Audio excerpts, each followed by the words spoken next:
everyone. Thank you for attending today. This is round 2 for us. We've been through a long day. We had our awesome staff convocation at the Approved Prudential Center, which Superintendent Leon knocked it out of the park. And now with that, I'd like to call this meeting.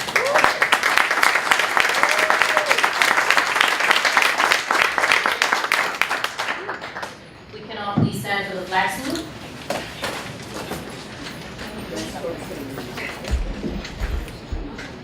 I pledge allegiance to the flag of the United States of America and to the republic for which it stands, one nation, under God, indivisible, with liberty and justice for all.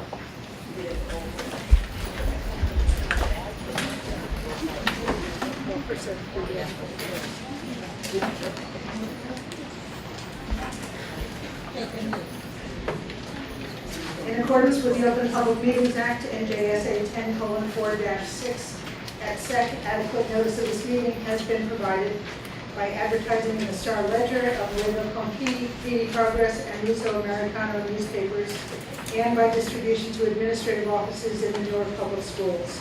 A copy of this meeting notice was forwarded to City Hall for posting. This is a regular board meeting, Tuesday, August 28, 2018. Roll call. Mr. Bledsoe? Present. Ms. Gaddy? Present. Ms. Gomez? Present. Ms. Haynes? Present. Ms. Hill? Present. Ms. Norton? Present. Ms. Owens? Present. Mr. Padilla? Present. Ms. Garcia? Present. We have a quorum. I'd like to move on to the approval of the minutes from the committee reports.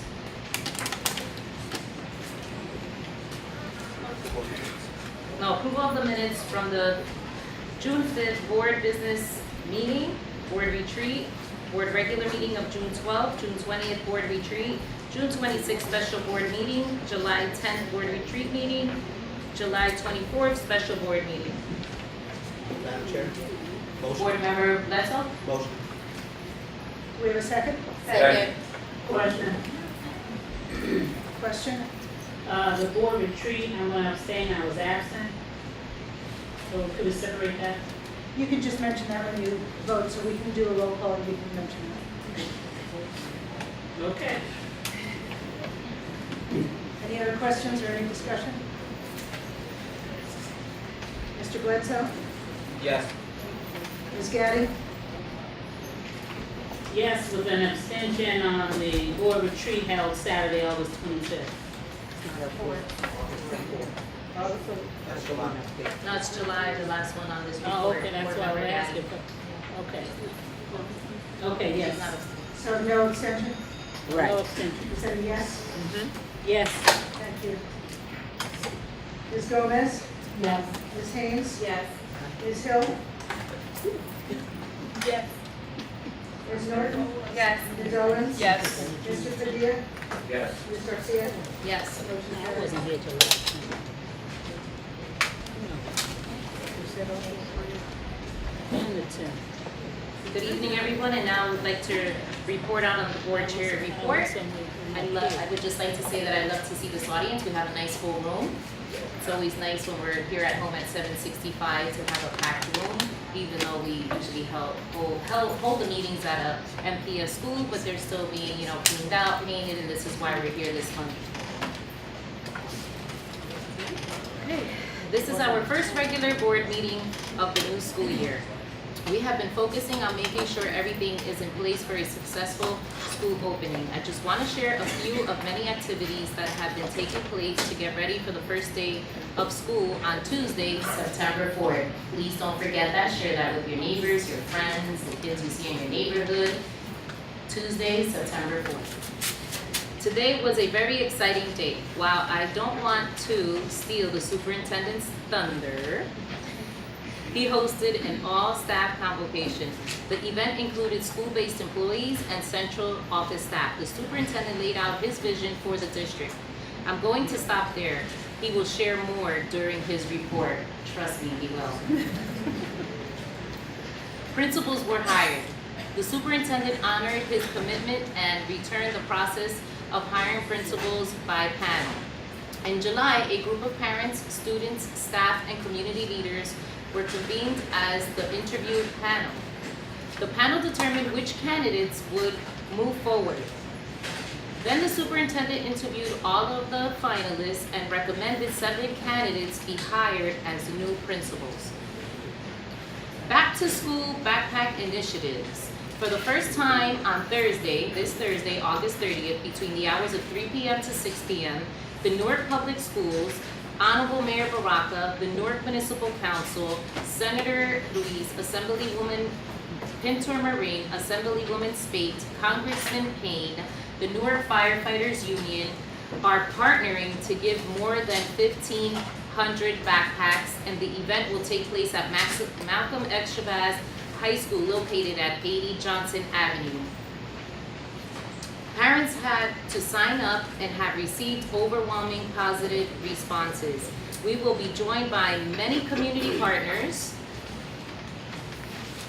Exposure of the arts, community partners. In August, the arts department showcased 7 of our students who participated in the summer music camp.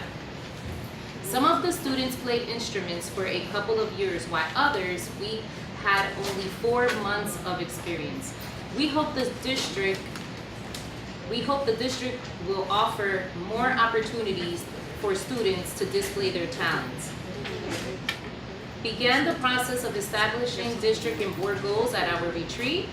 The board is looking forward to keep working with the superintendent to a deep dive to flesh out the district board goals. More to come on this topic. Prior to ending my board chair report, I wanted to hand this over to Ms. Brenda List so she can share the referendum ballot question that will be on your out for the voters this coming election in November. Thank you. One of the requirements by statute for the return to local control is that within 1 year of the return of the governance component of school district operations, the board call for an election for the voters to decide whether or not in the future the Board of Education shall be a type 1, the school district shall be a type 1 or type 2 school district. The question has now been submitted to the Essex County Clerk's Office, who will be conducting that election. And the question will be on the ballot on November 6th. As part of the general election, one of the items there will be for voters to decide on a question which will be presented. And the question is,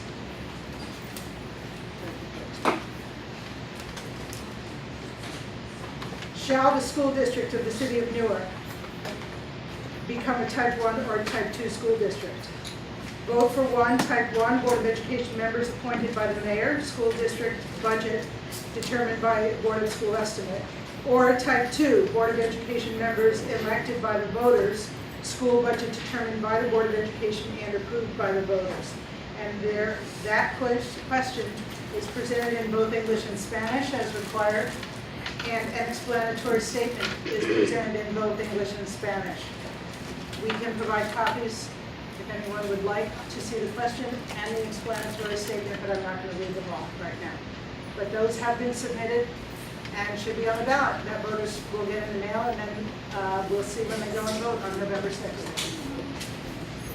Thank you, Ms. Liss, and that ends the chairperson's report.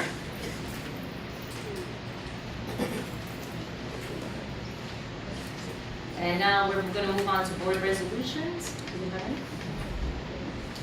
No? Okay, we don't have any board resolutions, so we'll move on to item 7.0, the superintendent's report. Good evening, Madam President. To all of the members of the board, I know that there are a number of staff members here, so we know that everyone had a very long day. Today was the actual first day that all of the district staff members were actually at work. So all of the 10-month employees were had ended their vacation and were here joining us. Since July 1, the entire central office staff team and I have been working on the first 100 days of work. prior to that, as was shared last week, from the morning of May 23rd through the end of June was what I call a running start. And a lot of the work and a lot of the reports and a lot of the information that I requested, as well as the over 2,000 people that I met with during that month and a half, help inform and guide the work that in fact has been laid out during these two presentations. In particular, the board received at the board retreat this Saturday information that is now going to be shared in this setting. Those who were in the audience during the retreat, who were from the community, were actually able to see the information that we're about to share with the bigger group. If you look at the superintendent's report, it's very lengthy, and so one of the things that we did last week is we did half of it, and today we're doing the remaining half. So we're looking at student achievement data from school year 2015 to 2018. I want to be clear that the information that I requested for review and for an analysis was to kind of show trends for me. What's occurring, analyze it to help inform the work during this school year. Why 4 years over time? I didn't want it to be a situation where we were just looking at 1 year to another year, and we've done that in fact in the past. What I want to make clear is that what we're looking at in the 4 years of data is actually how are our students performing. So proficiency becomes the standard. In order for you to have a passing score on the test, you actually have to have a score of 750 or higher on the PARCC exam. Knowing that the PARCC is the official state exam, well, we're in the process in this state of actually changing the standardized test.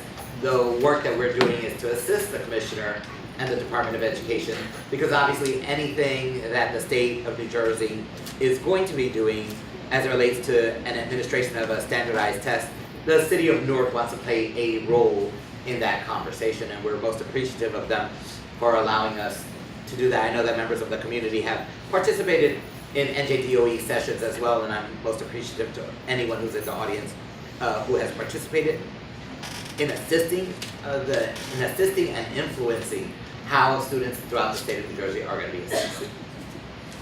In contrast to the past, a 3 on the PARCC is a student that is on the process or in the process of actually reaching achievement. However, a 3 is not a passing score. So the contrast to past presentations is that I'm not referring to 3s at all, because a 3 is the equivalent to a 1, that when you actually analyze the results, it does not influence what is the passing score. So you're going to look at data cut in different ways. You're going to see how our schools performed, who's growing, how fast. You are going to see their actual proficiency. We're going to look at what's occurring in every elementary school and in every high school.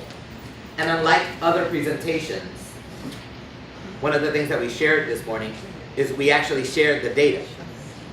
So usually the graphs that Ms. Hahn is going to do as she comes to the microphone right now is going to actually show you what schools scored 4s or 5s, what schools grew, what schools did not. You're going to see them by name.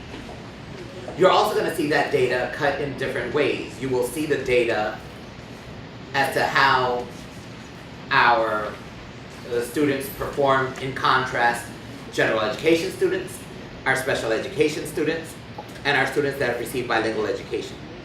We will see how our boys did to our girls. We will see how our males did in comparison to one another. I have to share with you that this data is going to be concerning. And I am sharing with you, as well as I have shared with the principals who received this information on the 1st. Who received this information on the 1st. And it was repeated when the vice principals arrived on the 10th at a session that I held with them. And then with the board this weekend. And most recently this morning with the entire staff. That if you just allow yourself to be upset at the data, that isn't going to accomplish much in the work. We have a lot of work to do. A lot of work to do. We actually have a strategy on how to reduce the gap and improve achievement. And we're not going to wait a couple of years to make those decisions. We're actually making aggressive actions already. Ms. Hahn is part of the data team here in the district, and she has gathered all of these reports in the years prior. And I've asked her to do this presentation. I've asked her also to do the presentation in front of the principals, because I think it's extremely important for us to grow our employees. So she does the work behind the computer, and then I've asked her to actually do this presentation that the board has already heard, and maybe others who have been in the audience, and I turn the microphone over to her. Good evening, everyone. My name is Luhan. I work for the data team with NPS. Okay, let's get started with the presentation with data. So the first slide shows you the 4-year trend for ELA part performance. As you can see, the green line here is the state standard, state proficiency rate. And the red line is the NPS proficiency rate. As you can see, NPS ELA grade 3 has grown up from 16.6 to 29.7. That's a 13.1 growth. And that's like one of the grades that grow the most. And ELA 11 grown from 28 to 33.8. That's 4.8, which is like the lowest growth of all the grades. But ELA 11 is the gap between the state proficiency rate and NPS proficiency level is the smallest compared to all the other grades. The next slide showing you the similar result for math. As you can see, all the grades, Math 4 has grown the most from 17.1 to 27.7, which is a 10.6 growth. And Math 8 is the least growth grade, which had a 3% growth. However, Math 8, the gap between the state and NPS is the smallest. Next. Yeah, so just 2 points that I would like to raise. Along the y-axis, as you can see, the span is from 10 percentage points proficient to 50. When we look at data this way, it looks like we are close to the top.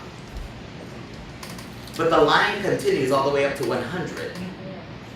So I just want to clarify for people that one of the things that we're doing in this administration is we're making it really, really clear to folks. The only reason why you don't see it up to 100 in this document is simply because we would actually have to create a graph per each slide. But I want everyone to understand that when we say the school in geometry is at, what was it, 8.2? Yeah. 8.2%. That does mean, 2018. yep, that does, is 8.2, right? Mm-hmm. That means that 8.2 minus 100, Is 91.8 percentage points where our students are behind. In mathematics, overall, in this district, in our high schools, we're at 15% passing. I just want to highlight the fact that the superintendent, as I talk about myself in third person, prides himself in being a teacher of mathematics. I cannot claim to be the superintendent in this school district with math scores this low and claim to be an expert in math. So in my analysis, the only thing we are targeting right now is the mathematics curriculum in the high schools, where for the past 4 years, our high school students have not had math textbooks. So one of the things that we are actually doing is purchasing the math textbooks that will assist in this way. I share with you that the math books that we're referring to are actually math books that are in fact being used by 2 of our high schools. And those are the 2 high schools that are performing better in the area of mathematics. Those happen to be Science Park High School and Technology High School. So this online curriculum was not yielding the type of results that $1.6 million I would expect for it to yield. So $480,000 a year, 4 years, $1.6 million is giving me 15% passing in math and 8.2 in geometry. I think not. So we just want to make sure that people understand that the rest of the curriculum, we are doing some interventions, and we shared that last week and in INP, but moving forward in mathematics, we are in the process of waiting for these books to arrive. When do you expect them? Yep. We're gonna, When do you expect these books to arrive? yeah, so we're in the process of having a conversation with that vendor to try and get them in here before the kids actually arrive. So the prior 2 slides showed you the district overall 4-year training data. And then the next few slides, we're going to move on to school level data to see where our schools are in terms of proficiency. We're going to zoom into a 2-year comparison data. So this one showing you the Park ELA performance for elementary school. So on your left side are all the schools who are showing positive growth from 2017 to 2018. So the green dots are their 2018 proficiency rate. The gray dots are the 2017 proficiency rate. On your right side are all the schools who shows a negative growth from last year, meaning that their proficiency rate has decreased. Again, the length of the line represents how much they have grown and how much they have decreased. So for example, Oliver Street School has grown the most, from about 50% to around 63%. And we want all of the schools moving towards the center. If you look at the scales on the bottom, so 100% is in the center. So the closer the points are towards the center, meaning that the higher proficiency rate they are at. So the next one is not showing you the proficiency rate, but rather showing you the growth rate. As I mentioned before, Oliver Street has the most growth and has a 13.6% growth from 2017 to 2018. The color of the bubble here showing you green color means that they have increased from last year. And bluish meaning that they stay the same. And red means that they have decreased. Notice that the NPS elementary average growth is there, which is 2.3% growth. So meaning that any school who is above 2.3% growth are above the NPS average. Otherwise, you are below the district average.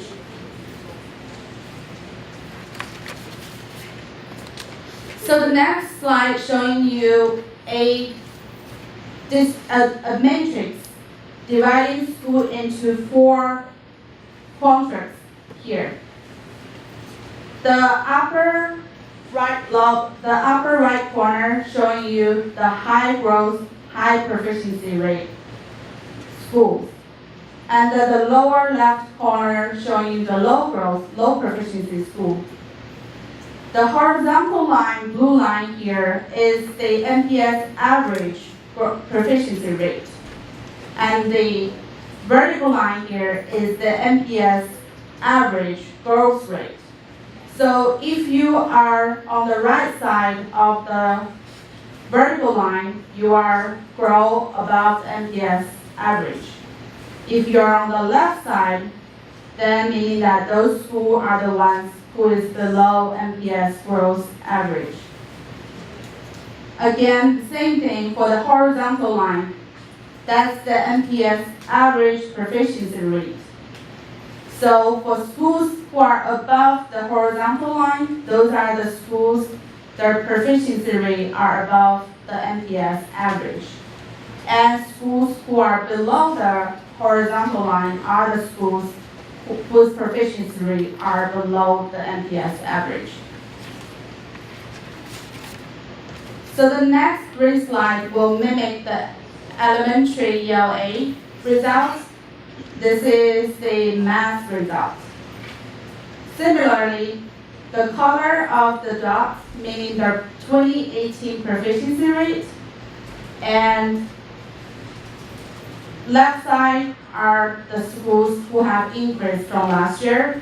On the right side are the schools who have decreased from last year. And I want to point out Branch Brook has grown the most because the length of the line is the longest. Again, this one showing you the growth rate instead of the proficiency rate. As you can see here, Branch Brook has grown 14.1% from last year.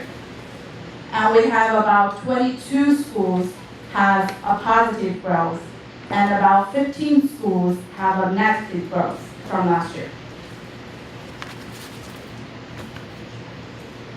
Again, this is a math matrix dividing school into 4 quadrants. So upper right level are the schools who show high growth and high proficiency. And then the high growth, low proficiency, which is the right lower quadrant, those are the schools showing great potential in growth rate, but not able to move themselves above the NPS average proficiency rate. So they're catching up, but not enough to catch up with the average.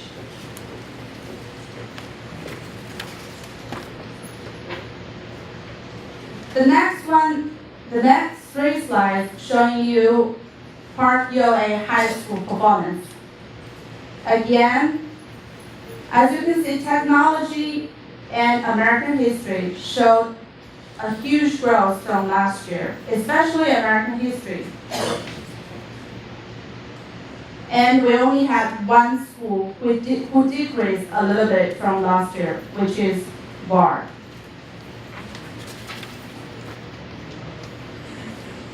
Again, this one showing you the growth rate instead of the proficiency rate.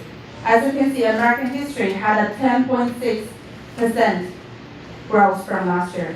And we have all the schools showing a positive change but 1.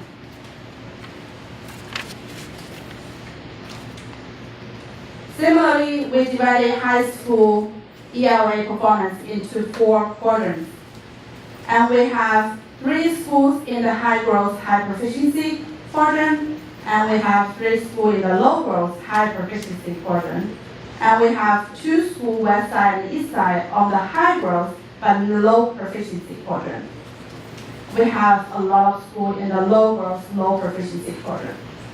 This is what we are going to focus on.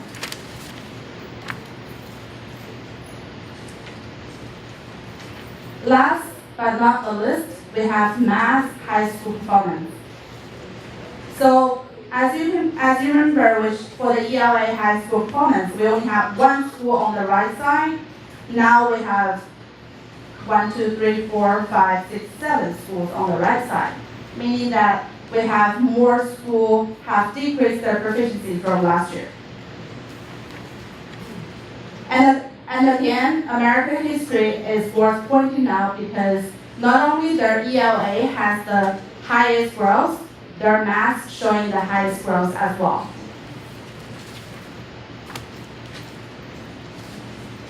So just so that we're clear, if you look in the center of those charts, that's 100%.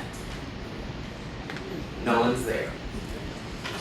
No one's even at 90%, nor 80%. They will. Okay? Everyone who's closest to the edges in that first band on either side is between 0 and 25%, with the majority in the single digits. That means below 10%. Eagle, for example, is at 0.9%. This year, last school year in 2017-18, on those test results, we had 7 male students from that school pass the test in math. I share with you that because I had an incredible meeting with the parents at Eagle, because there was an issue with regards to their move. They were moving from one location at Weequahic to another location at 301 West Kinney.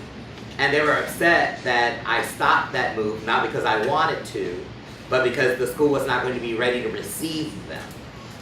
And so I would have had the problem on September 4th of a number of parents being very upset, saying, why is the school not being able to open the doors for our children? Why is the school not ready?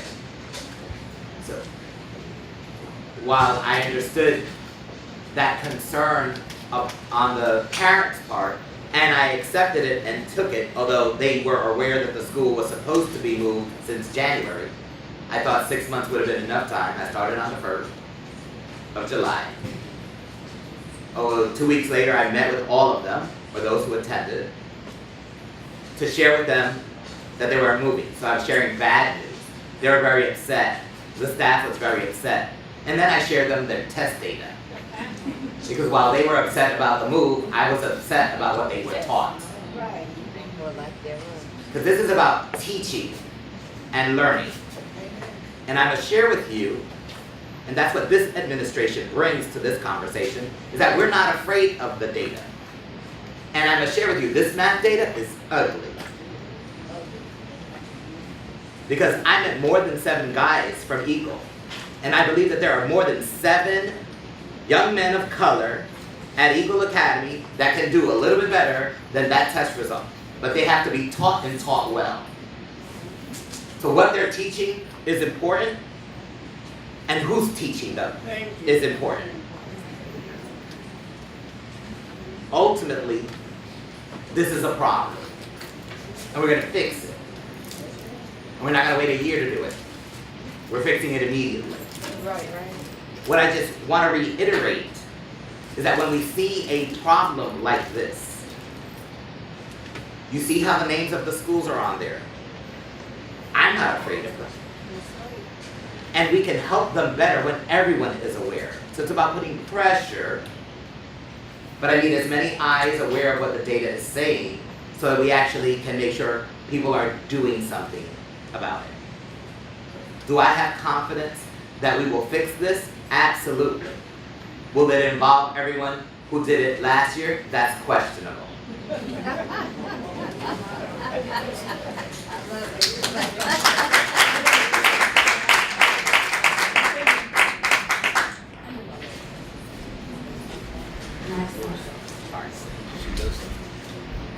Again, this one showing you the growth rate for high school math. And we have about 7 schools had decreased from last year, particularly at Eagle Academy. We had a 7.5 decrease in terms of efficiency.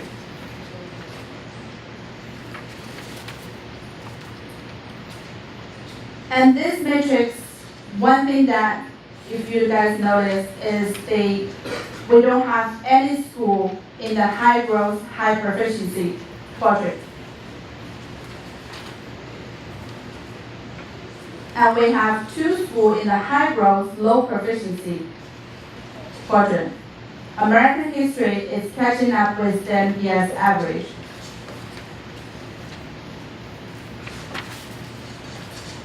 Now that we looked at school proficiency rate data, let's focus on how our subgroup students are doing. Meaning that our students with disability, our ELL students, our female, male, our black male students, how they are doing. And then where's those achievement gap? So this first slide showing you the achievement gap between students who are in economic disadvantage situation compared to students who are not economic disadvantaged. As you can see here, in NPS, the data fluctuates a little bit from year to year. So meaning that if you are in a poor family, seems like it doesn't matter as much as the data shows.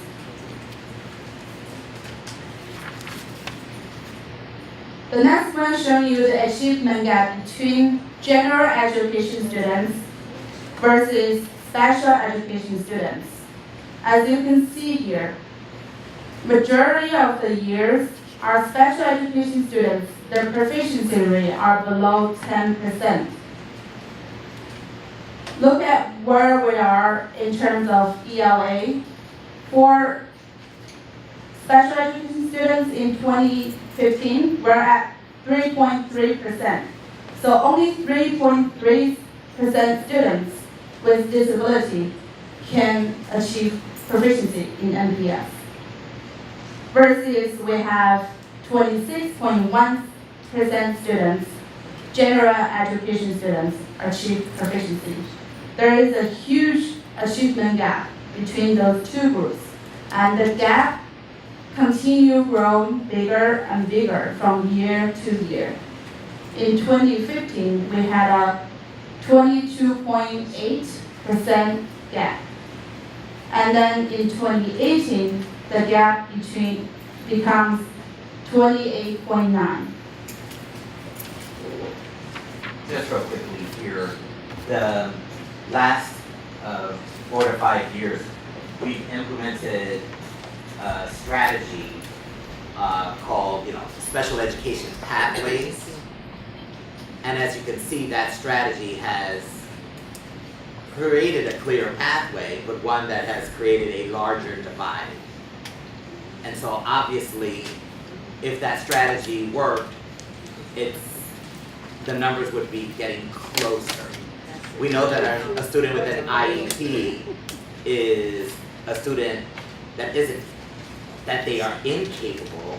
It's just that there needs to be strategies to help that student better. And you can see that the general education data is not that great anyway. So the whole idea is that how do we target the needs of our students so that we reduce the gap? You will hear as one of the later presentations from our executive director of the Office of Special Education, a strategy that is actually going to work, that will begin to merge these numbers. And there are a number of parents and advocates that are in the room that have been sharing with me a lot of important data and research on how to provide guidance to the district. Here's where we have members of the community providing guidance to the district on things that work better than that divide. And the one thing that I do want to point out here is that, yes, the number for special education looks miserable. However, the achievement gap becomes larger is due to that. Because if you look at special education, they are growing too. It's just they're not growing as fast as the general education.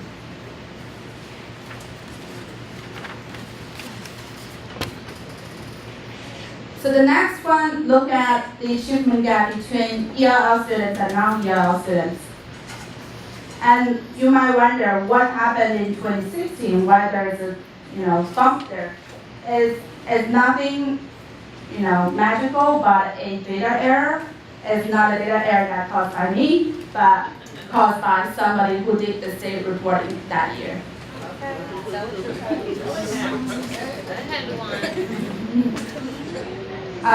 So as you can see here, the gap between EL and non-EL in English language arts is much larger compared to the math gap. And that's understandable for most of the second language learners. As myself, as a second language learner myself, so I understand why I get numbers, but I don't sometimes get, writings or speaking, whatever. But you are tonight. Thank you. So the next one showing you the achievement gap between female students and male students.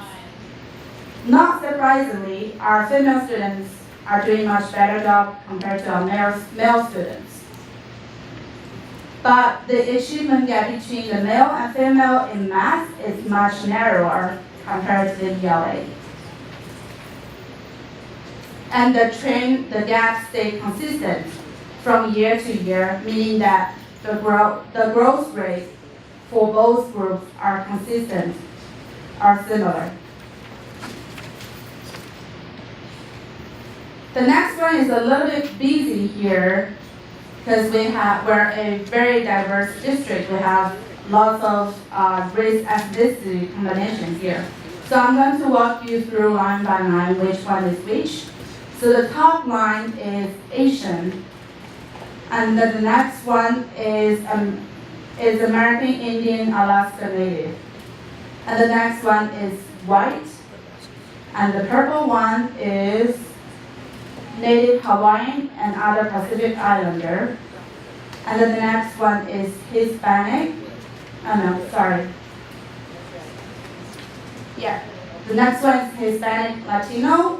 And the next one is multiracial. The bottom one is Black African American, which, is majority of our students group. The pattern is very similar for mathematics.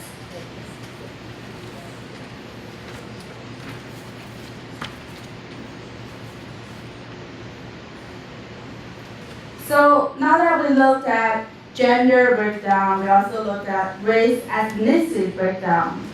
Who is the, can you guess who is the most underperformed group? It's Black male. So we looked at this breakdown, compare Black male and other male. Specifically, we want to know how our Black male are really grow from year to year, and how big is the achievement gap between those two groups. As you can see here, the achievement gap in 2015 is about 10.3, and in 2018, the achievement gap increased to 23.6. When I asked Ms. Khan to cut the data into various ways, so we know who are the teachers who are teaching the students, we know what schools they're coming from, we know what grades they are in, we know who supervises them, we know the teacher's rating, we know the teacher's attendance, we actually know the student's attendance, which is going to be the next part of the data. It's an analysis of everything. The reason why I wanted this data is because we need to service all of our children well, but if we're not doing a really good job with a student that has an IEP that needs us the most, it should be not comforting to everyone to know that then we probably can't really meet the needs of other students who don't need us as much. As it relates to Black males in this city, I showed this data to all of the principals. And I asked my male principals to answer, how did this make them feel? So I just want you to be aware that into this school year, my brother's keeper and this superintendent are calling on our male educators to a meeting. Because our first problem is not that this is bothering us, is that we're not even aware of it. So we need to be aware of the data, ask the question, is it bothering you? And then ultimately, more importantly than that, well, and what are you gonna do about it? So there's a strategy. There's a strategy. And it will work, but it's gonna require a lot of people helping. And once the guys have it together, please understand that the solution to the black male problem in this school district is not gonna be solved by males in this city. It's gonna be solved by a partnership with our ladies, working collaboratively. That's what this administration is about. It's about saying something is a problem, and then saying we're gonna do something about it, but we're not gonna do it by ourselves. Attendance. Yep. So, Attendance. so we looked at all the park achievement data. Now let's switch our gears towards attendance data. So the superintendent today in the convocation has mentioned the Give Me 5 campaign, which requests every single employee in NPS to call 5 students to ask them to attend school on the first day of their school. Why attendance matters? The data shows why. Here's the evidence. So this is a box plot showing you the attendance category, which are on the bottom, those 4 categories, the relationship between those categories versus the 2018 Park ELA scale score. So for good attendance, the black thick line represents the 50 percentile skill score for ELA. So students who in the good attendance category, their 50 percentile skill score is 746. That decreased to 735 for the frequently absent category, and that again decreased to 722 on the chronic absent category, and that again decreased to 706 on the severe chronic absent category. So as you can see clearly, attendance matters. If you just show up, no matter what you do in the classroom, if you just show up, your skill score are likely to increase. Every day matters. Madam Chair. Board Member Owens. Thank you. Just a quick question. Thank you for the presentation. The dots at the top of the vertical lines, do they mean anything or is that just? So those are the outliers. Okay, thank you. So those are like students who are, score extremely high in that category, which are, a few of them. Similarly, we do a similar analysis for math skill score versus the 4 categories. We see a similar pattern. The skill score, the 50 percentile skill score has decreased from the good attendance to severe chronic absent category.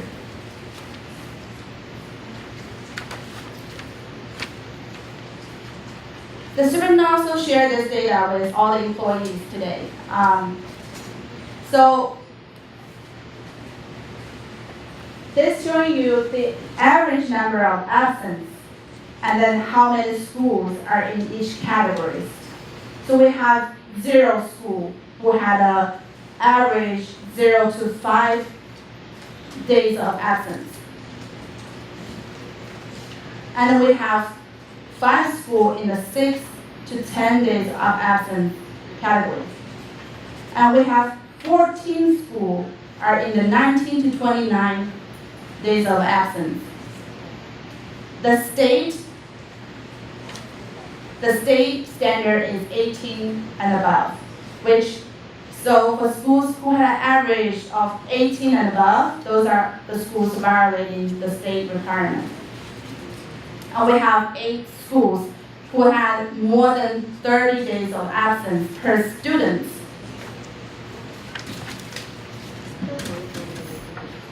And then this one showing you how many students are in each category. Again, we only have 905 students with no absence at all. And we have 9,061 students in the 10.5 to 18 category.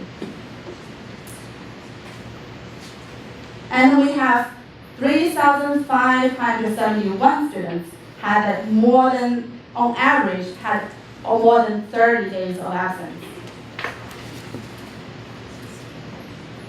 So the last two categories, all the students in those categories adding up together is 10,778 students. Those are the students who are violating the state requirement. And according to Mr. Leo's new standard, we have all the students in the bottom 5 category are the students who are violating the Mr. Leo's standard, which the number is 35,683. Board Member Owen, Board Member Hill has a question regarding the actual days absent. So, with your number, do we take into account if it was an excused absence, or if it was a suspension absence, or we just all absences or absences? All absences are included here. We're gonna refer it to Mr. Leon Yeah, for so response. it's really important for everyone to understand that when Ms. Hahn says it's the 30 days absent every student, what we're talking about is the average of all of the students who were absent from school. That those numbers are so high that when you do the average, dividing it by every child in the school, imagine for a moment that there are students in this school district that were absent 80 days. That's low. We have students that were absent more than 100 days. There are only 182 days in this school district as a requirement for our students. So when we say it's the average, there are students who weren't absent that many days, but there were unfortunately so many more that were absent more days that on average, those are the numbers that we see. It's really important to also note that from 18.5 to 30, 18.5 being the state regulation of, you're supposed to go to school, the regulation says 10% of your attendance, 10% of 180, because most school districts are 180 days, that's where you get your 18 days. It confuses people. That makes parents think that, oh, my child can be absent at least 18 days. No, your child is supposed to be in school every day. We also have the data of the teachers being absent. Oh, yes. Show it, please. Because it's extremely important for everyone to be aware that it's about being aware of all of it. Above 18 days, we have 10,778 students that meet that category. That's the state regulation. With our new campaign, we have 35,683 students violating the new standard in this school district. So, is a child absent, whatever the absence is, we know for a fact that the state has outlined religious holidays, but you're still marked absent. What we want to make clear to anyone is that we're going to be calling starting before we've required students to arrive to school before the first day of school. That's how attendance is such a big concern for us. That we're not even going to wait for the first day of school. We're going to make students come to school before the first day to let them know the importance of the first day, and so that they actually come to school on the first day. If we were to wait, as we've done in the past, and wait for the first day of school, then the students will come on the second or the third day of school. So our strategy is to get ahead of the thinking behind being absent from school is okay. It isn't. You have to be to school every day and on time. It's important also to note that we have children who are medically fragile. We have students that have health issues. And we have students that during the matter of fact portion of being a kid get sick. We don't want sick children coming to school. We want them to be very, very healthy. However, we don't have students that have been sick for 50 days. We just don't. So it's all about holding everyone accountable, and that includes the home. Yeah, so as part of the Give Me 5 campaign, Madam Chair. tonight we're going to send out about 7,600 emails to all of our employees with a list of students that individualized per employee, and ask them to call each of the students and repeat it until the family pick up the phone. And remind them of whatever you reminded them about. So we're reminding them the students should attend school every day, every school, Beginning one day. beginning the first day of the school, which is September the 4th. Thank you. Thank you all. Board Member Bledsoe has a question. I'm just gonna ask the superintendent's office. I'm just gonna ask the superintendent's office, can you provide the board with the data of students who are absent because of out-of-school suspensions? Sure. Just for the benefit of the public, you see how it says 1 to 5 days absent was 7,643 students. See that data? So what we did is we provided to the board that data by school. So we know where the 7,643 students attended. We know where the 3,571 students attended, so that we can see if there are patterns in certain schools. To the board member Bledsoe's question, we can definitely pull out the information from here as to, is an absence due to a suspension? But we also know that there are students that may have a suspension but may not be in school because they didn't meet other conditions. So we're studying the whole suspension conversation with the discipline policy as part of that, but we can draw out and show you what are suspensions across the district in the various categories. Because the way that the attendance is recorded, you may have been suspended from school and you may have in-school suspension. So all of that data we can disaggregate by school. And one last thing, Madam Chair. I know that you asked for certain classes to report back early. Can we have the data on the number of students who actually participated in your callback early? Yes. Are you referring to the August orientation Yes. this week? Yes. Yeah, so this is August high school orientation week. Yesterday began the seniors. So part of what I am getting is reports on not only how many attended, who are they, what are we doing about the students who didn't. So the task becomes, because we're asking the students to come before the start of school, now that we've asked them to show up, we can record attendance. It's not that they just come to the school and like, I am present. No, we actually are recording their attendance. And then the school's responsible for doing something about who didn't show up. So we will get all of that data by school, by high schools. We will know who are they, what the numbers are, things of that nature.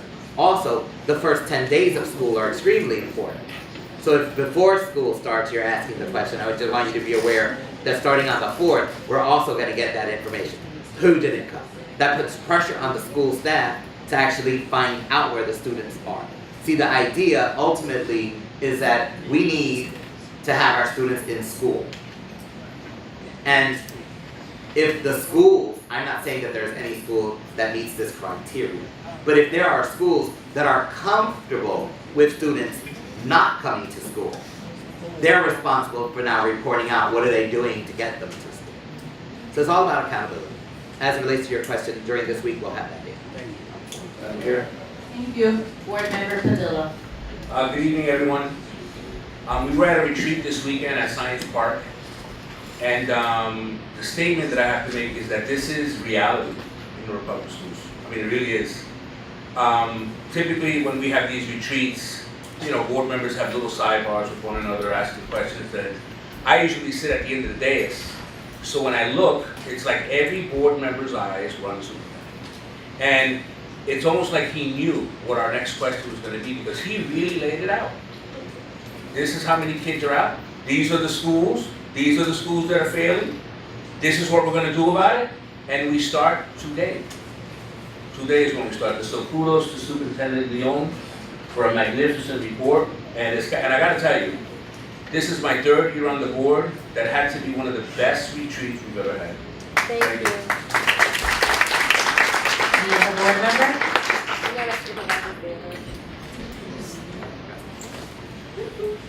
Thank you, Luan. Thank you. And now, requesting a motion to amend agenda on the contract public hearing on resolution 1052 as requested by NJSA 6A 26-10, and resolution 10.52 is a resolution by the Board of Education of the City of Newark in the County of Essex to authorize the amendment of the lease agreement for real property located at 187 Elm Street pursuant to NJSA 18A 20-4.2. Is this report now? Because I know we're gonna get a presentation on special education. Right. And we're gonna get a presentation on early childhood.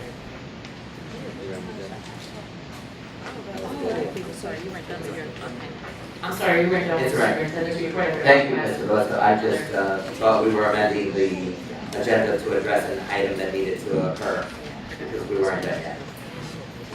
Early childhood. Samantha Lopoulos, Acting Executive Director. There are 3 reports that are following. This is early childhood, followed by, actually, it was supposed to be bilingual, wasn't it? Let me see how I did this in this. Hold on a second, sorry. It's been a long day.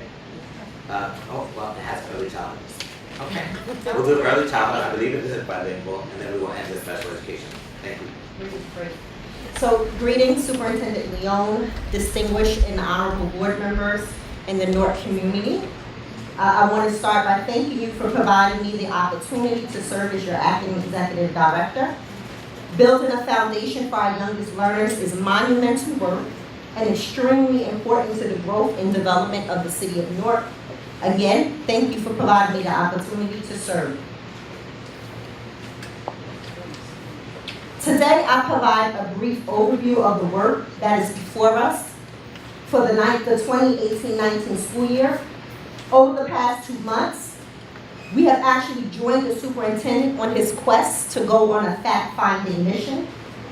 During my first 2 weeks, I met with early childhood leaders within our department and requested all data available regarding the preschool program.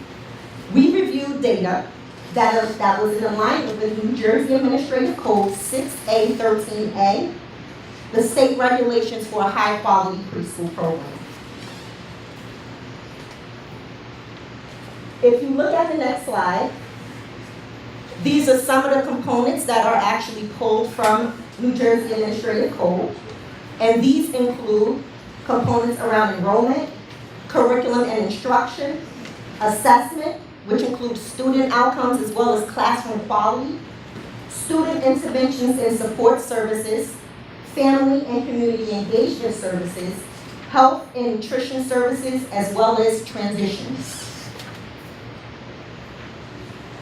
The State of New Jersey Office of Early Childhood Education and Family and Community Engagement calls for districts across the state to offer a mixed delivery of services in preschool programming. Today, Newark Public Schools services our youngest learners through 4 program types. We have community-based providers. We also have community-based providers that have a Head Start program. We have district locations, which are in our public schools, and we also have 11 district locations which offer a Head Start program. Even though our children are served through this array of services, we all still have one common goal, and that is to promote children's learning and development to ensure they are ready for kindergarten and beyond. To ensure that all programs collaborate and bring about the most impact, we engaged in a thoughtful process this summer that was informed by all the data collected from last school year from both state and federal preschool programming. Following, I will walk you through what that process of engagement looks like and the impact it will have on the work moving forward.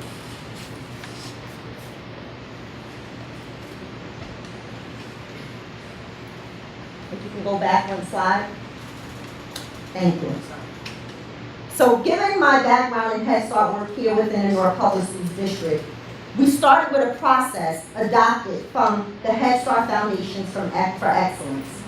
The process calls for programs to start with establishing some long-term goals and measurable objectives. Then we will create an action plan and a budget that reflects those goals. We implement the action plan, we analyze progress and compliance through ongoing monitoring, we respond regularly with course corrections as needed, we evaluate the process through an annual self-assessment, and then we conduct or update our community assessment based on the data received. In way of that, our process this summer included feedback from all stakeholders. So you go to the next slide. As we reviewed outcomes data from children, we reviewed outcomes data from families. We also looked at family, community, and staff feedback, surveys, and observations. All of this data was shared with our partnering schools and community-based provider leaders.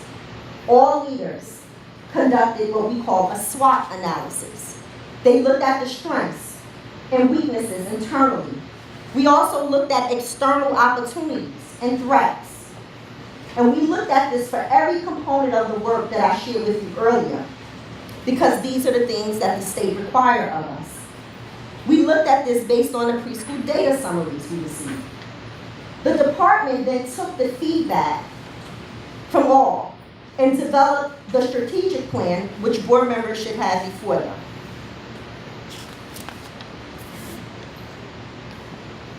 The strategic plan focuses on 5 goals: teaching and learning, school and classroom environments, well-being and quality of health, attendance, and family engagement systems. To ensure that all supports go to schools and the staff who serve children and families, we restructured our service model. On this slide, you will see the service model. This model provides comprehensive supports. Each supervisor will supervise a comprehensive team who will offer support services to a cohort of schools. With the development of these cohort, schools will be able to collaborate via self-directed improvement systems that include assessing their program's quality, reviewing the data, providing feedback, and strategizing, then executing their strategies and continuing the process again. This model has been shared with schools and community-based provider leaders, as well as today with our Office of Early Childhood staff. I want to thank some of the Office of Early Childhood staff that came out today. I did share with them that I will be presenting this evening just today. So if you're in the room before I close on this piece, can you please stand?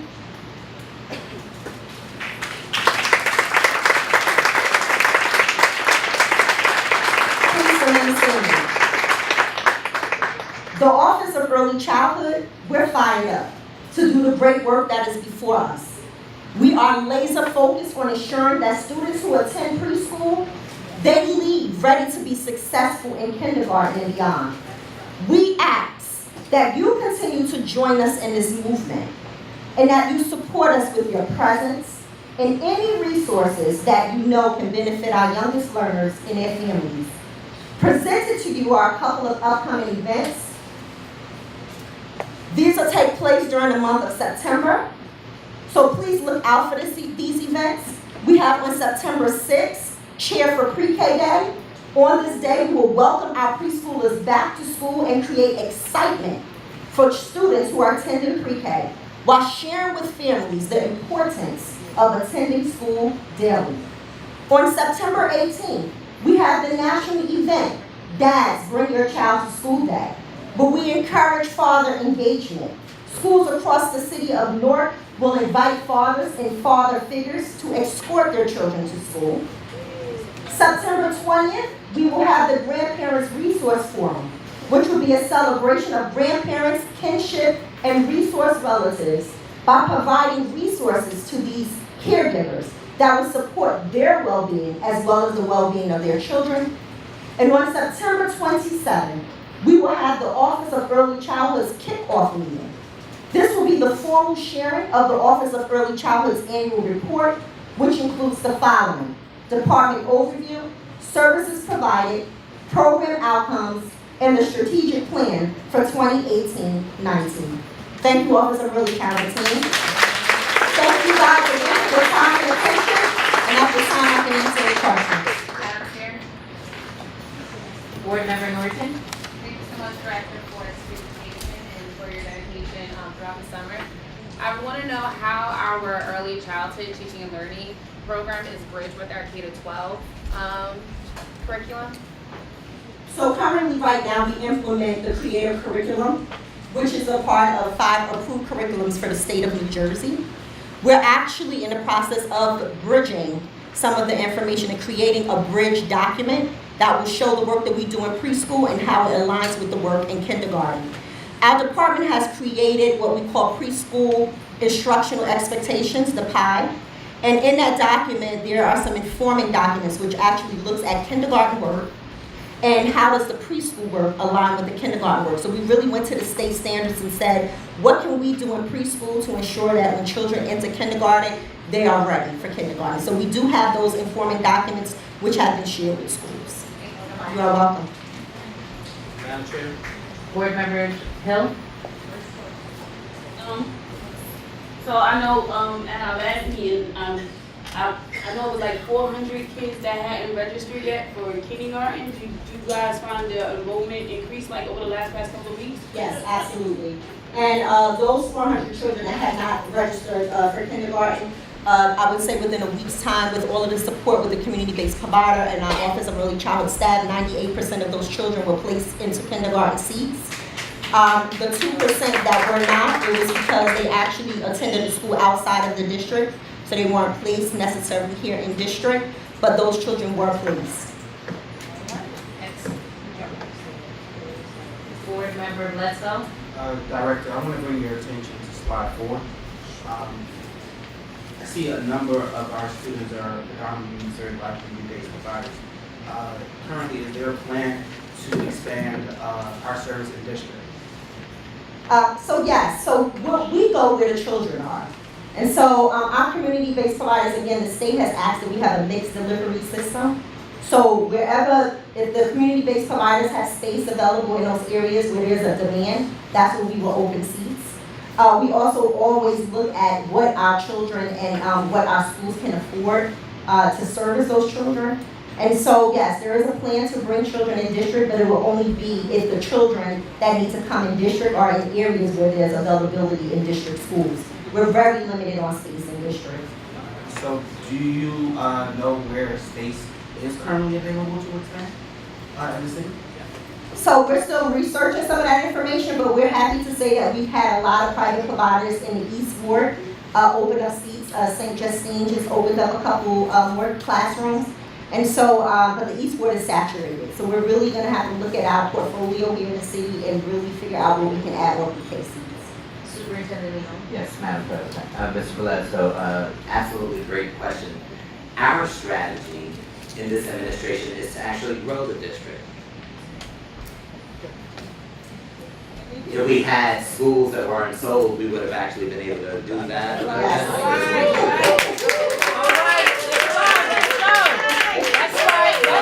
I just want to be clear. This was going to come up in a later conversation, but it's coming up now, so we just wanted to be shared at this time. We are currently in conversations with the city to see if there is an opportunity to actually, if a school building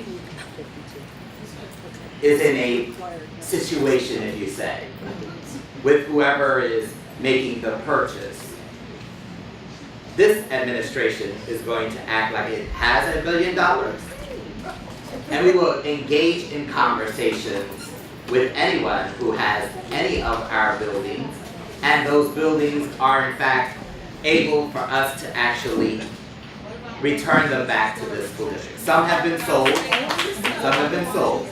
So ultimately, we need to be very, very strategic in what we do and in how, we do the work. So to your point, the whole idea of providing opportunities, especially with the NPS Clarity 2020 strategy, is to actually get babies prior to being age 3 ready to attend school. So we're actually going to need buildings to do that, and hopefully I can give you an update with regards to how that's looking. So, Mr. Superintendent, thank you for that. And the reason why I asked the question is, I know that there is a strategy to expand, and I just wanted to have this opportunity to echo that that is the plan to do it, and I do appreciate you being forthcoming with that information. And one of the things, Mr. Board Member Bledsoe, that I won't try to do is respond to people short of, points that are being raised at the microphone. I'll take questions from anyone. Ultimately, in the end, people may not necessarily like the answer, but there was a comment that was made that I'm actually going to speak on. It's extremely important for everyone to understand that if we're going to grow, then we can't have our school buildings serve as warehouses. Okay. So understand that some of our buildings have been serving as what we needed. So, and we have it. So that's not a negative critique. We don't want to rent a warehouse if we have a building that actually should have children in it. So ultimately, in the end, we're going to switch that narrative a little bit and actually have buildings that we have where there are housings going up become accessible to the people that decide to live in. That's all part of a plan in the future, but that future might catch up with us sooner than later. So yes, our plan is to grow. That's the only way that we can actually move the agenda that I think is before us in the next decade.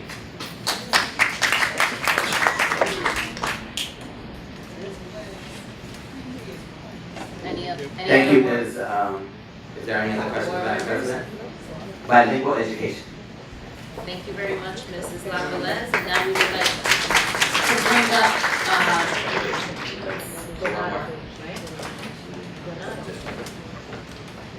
No, Office of Bilingual Education. Mrs. Brenda Garcia, you're okay with us? You want to do it? we have that slide. Yeah. Executive Director Brenda Garcia. Good evening, members of the board. Thank you for giving me the honor of continuing to serve the bilingual community and the bilingual students of Newark Public Schools.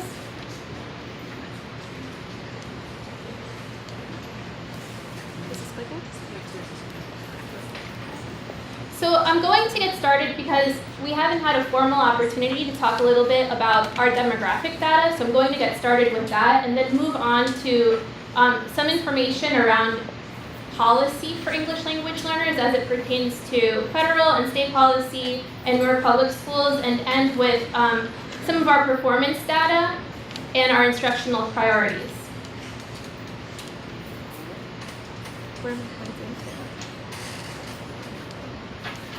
What am I pointing at?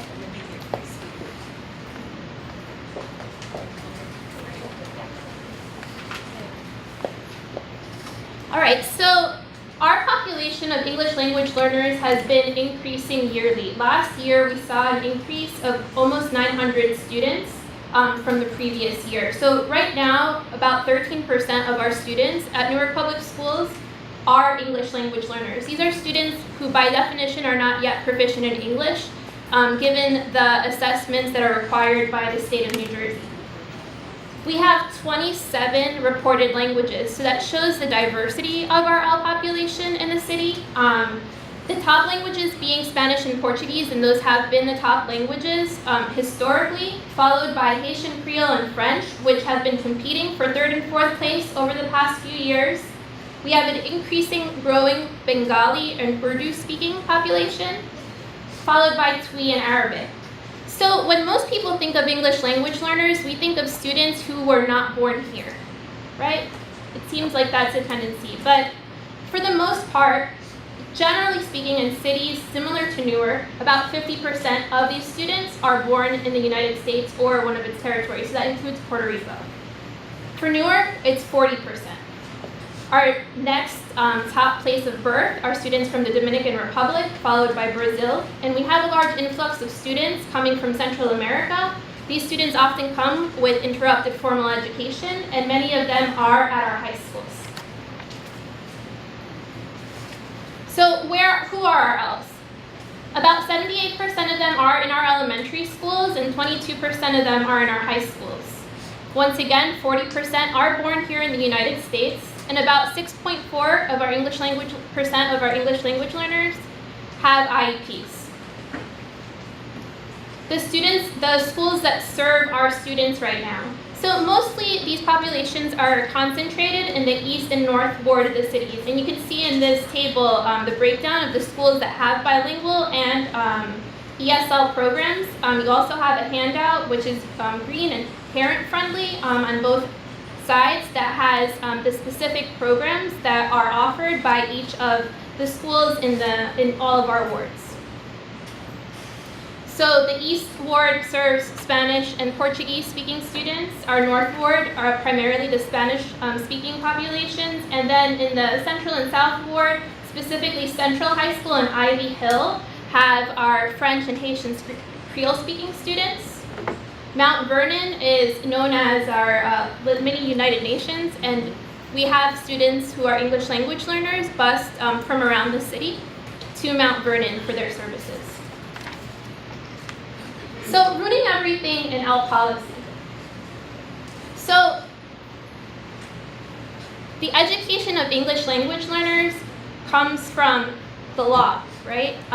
There was a Supreme Court case in 1974, Lau versus Nichols, which where a Chinese family in San Francisco did not feel that their children were being served and being provided with equal opportunity when provided with the same curriculum, right? Because they didn't know English. So if you have the same book in front of you and you don't know the language, it's not providing you an equal opportunity. So the Supreme Court ruled that school districts must work to provide access to students, and that might look different.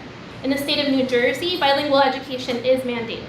And so for districts that have 20 or above English language learners in the same language group, we're mandated to offer bilingual education. And that's why we do have bilingual education programs in Spanish, Portuguese, French, and Haitian Creole. We haven't reached those thresholds yet in Bengali and Arabic, but it's getting very close.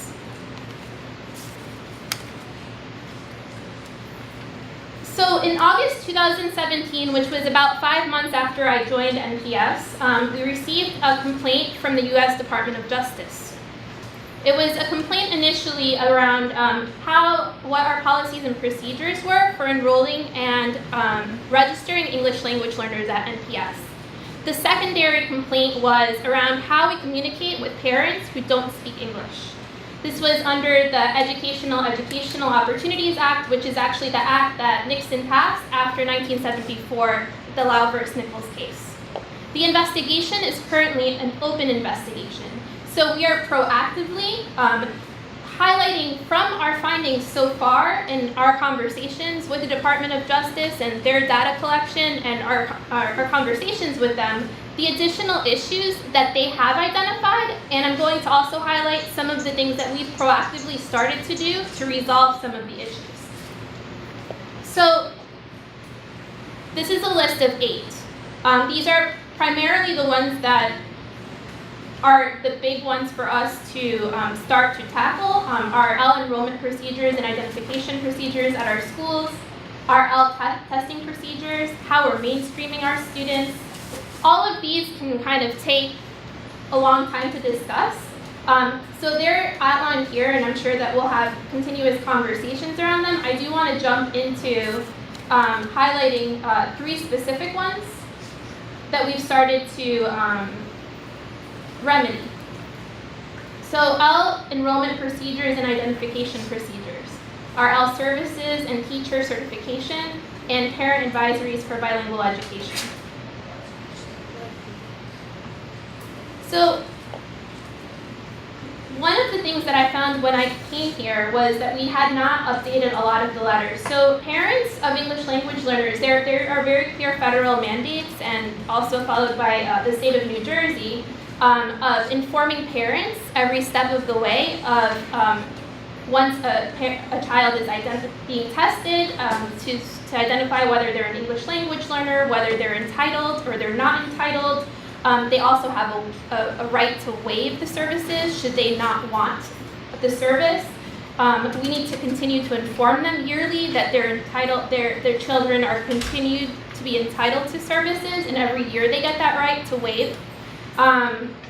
They also have a chance to re-enter. So once a student has been mainstreamed, there's a 2-year time frame where we were supposed to monitor them to see if they are adjusting well. And if they're not adjusting well, the parent has a chance to re-enter them. So we updated all of these letters, and we actually had them professionally translated into our top 8 languages. So you will see that the 8 languages match the languages that are most spoken at NPS. So that was a huge endeavor, and I'm proud to say that they're all available right now for all of our schools to access and to use and to communicate with our parents. The second piece, our ELF services and teacher certification. So there is a shortage, it's a national shortage, it's definitely a shortage in the Northeast of ESL teachers and bilingual certified teachers.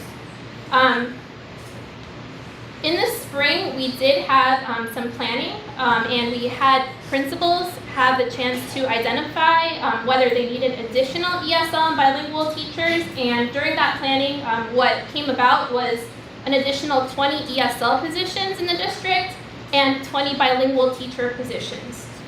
So we are starting the school year with 40 additional positions to serve our students. Many of these schools have classrooms that are above capacity that we do report every year to the state. We're also continuing to host our bilingual certification program. We know that we have a lot of teachers in the district who are bilingual and trilingual and doing the job in many of our schools who are qualified to get this certification. So we are continuing to host our 3rd cohort of the bilingual certification program with MSU, and that's hosted at First Avenue School, and all of our teachers who have applied and met the requirements can pursue the bilingual certification here at NPS. And another addition to services that we started back up last year was offering transportation for bilingual students who meet specific criteria.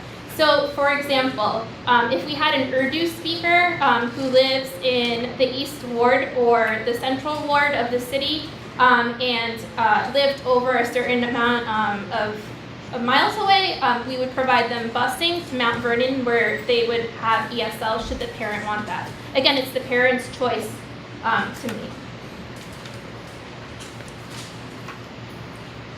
The 3rd piece we've started working on are the parent advisories for bilingual education. So last year we had 4 quarterly parent meetings.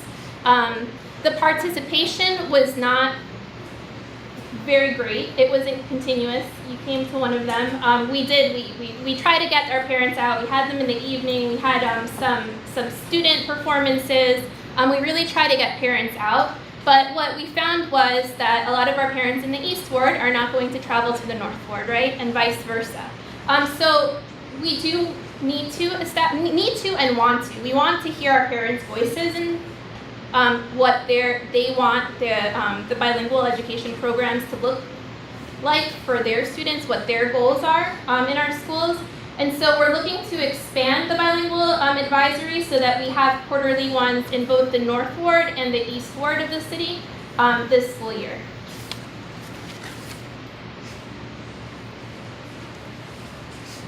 Okay. And so the last segment, I want to jump into some of our performance data when it comes to looking at English language learners, but I'm also including our former English language learners because I think that's a subcategory that we often dismiss.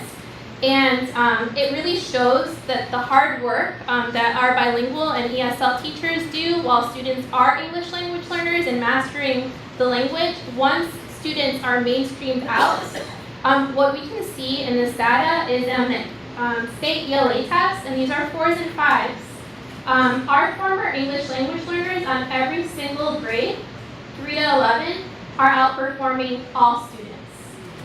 So I think that is awesome work. And it's a testament to our bilingual and ESL programs that are preparing our students for success. There's a high correlation that once students get that 4.5 on the access test, which is the yearly test that they take to measure English proficiency, there's a high correlation of 4s and 5s on the ELA. And this is the data for math. Again, every single grade, 3 to 11, our former Ls are outperforming all students in mathematics. Now, I do believe that we can work on the math scores for English language learners because the truth is that our English language learners are able to take that assessment in Spanish. I think we need to capitalize on that in our bilingual programs because if you know mathematics and you can show what you know in Spanish, why not have that opportunity when you're provided that opportunity? So I think that that's something for us to explore further. And in terms of our instructional priorities, so one of the things that is key is for our English language learners to have access to the core curriculum, right? That we're not watering down what they're learning. And how do we provide access to the core curriculum between our different bilingual program models? Because each school does look different. We have part-time bilingual, we have full-time bilingual, we have dual language programs, and we have conversations with principals and teachers around what the program goals are for their kids.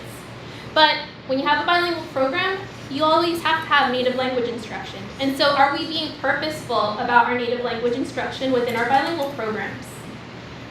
When we're looking at ESL, are we looking at it in a way that is integrated, that we're not pulling kids away from what they're learning in the regular classroom, right? So we're really looking to integrate the ESL and ELA, and that's something that we started to do last year very strongly, and a lot of schools have really started to take ownership of that.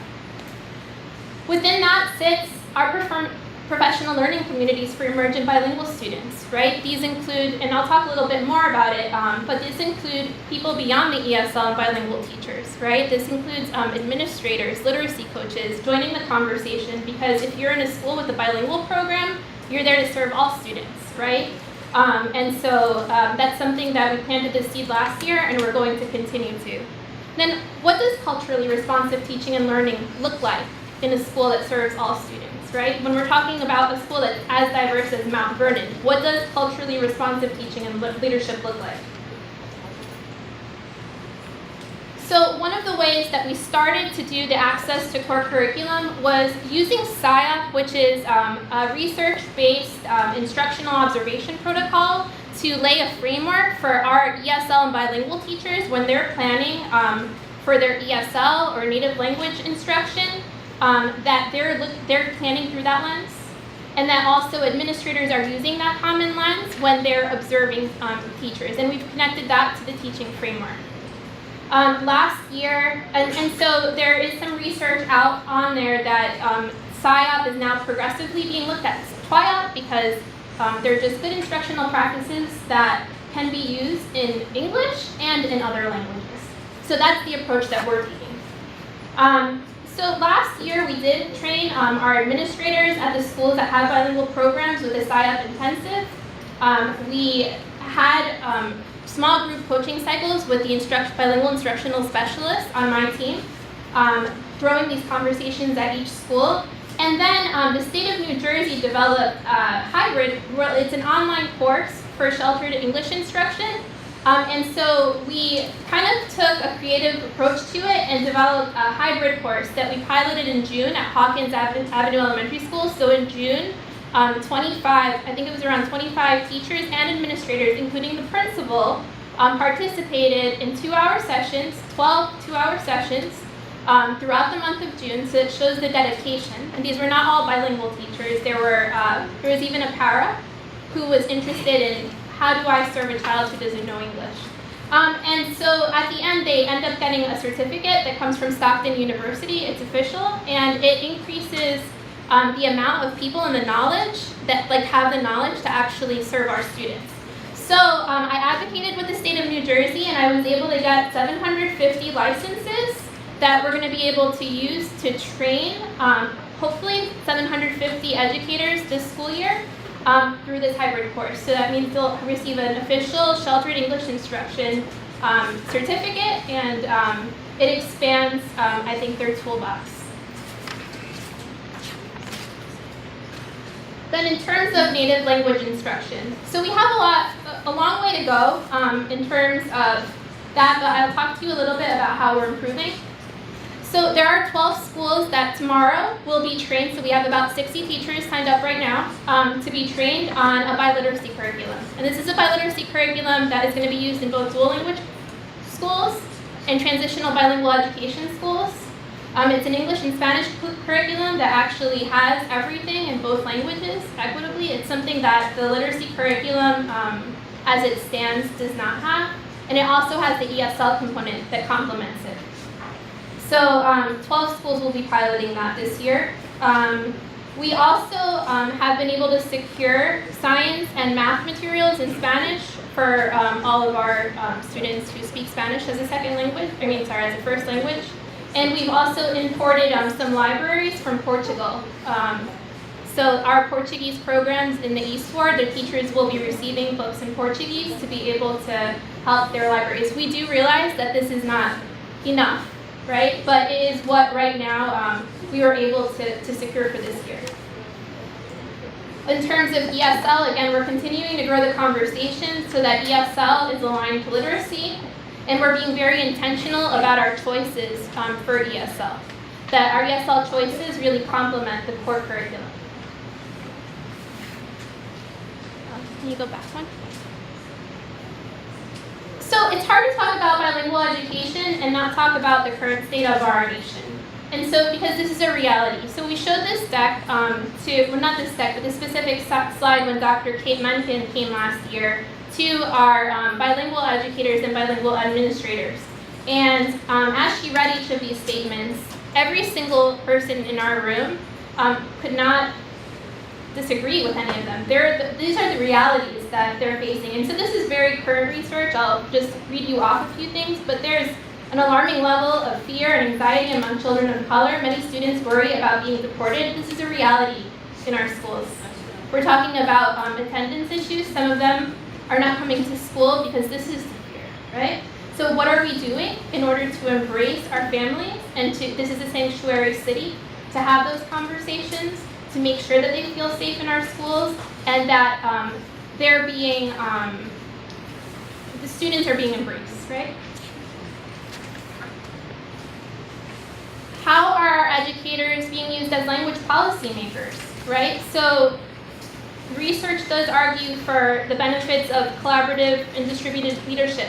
We're really advocating for bilingual educators at each school to become part of those leadership conversations in order to advocate for these students so that they're not marginalized. It's not those teachers, the ESL teacher, but that they're part of the general conversation and being brought into that.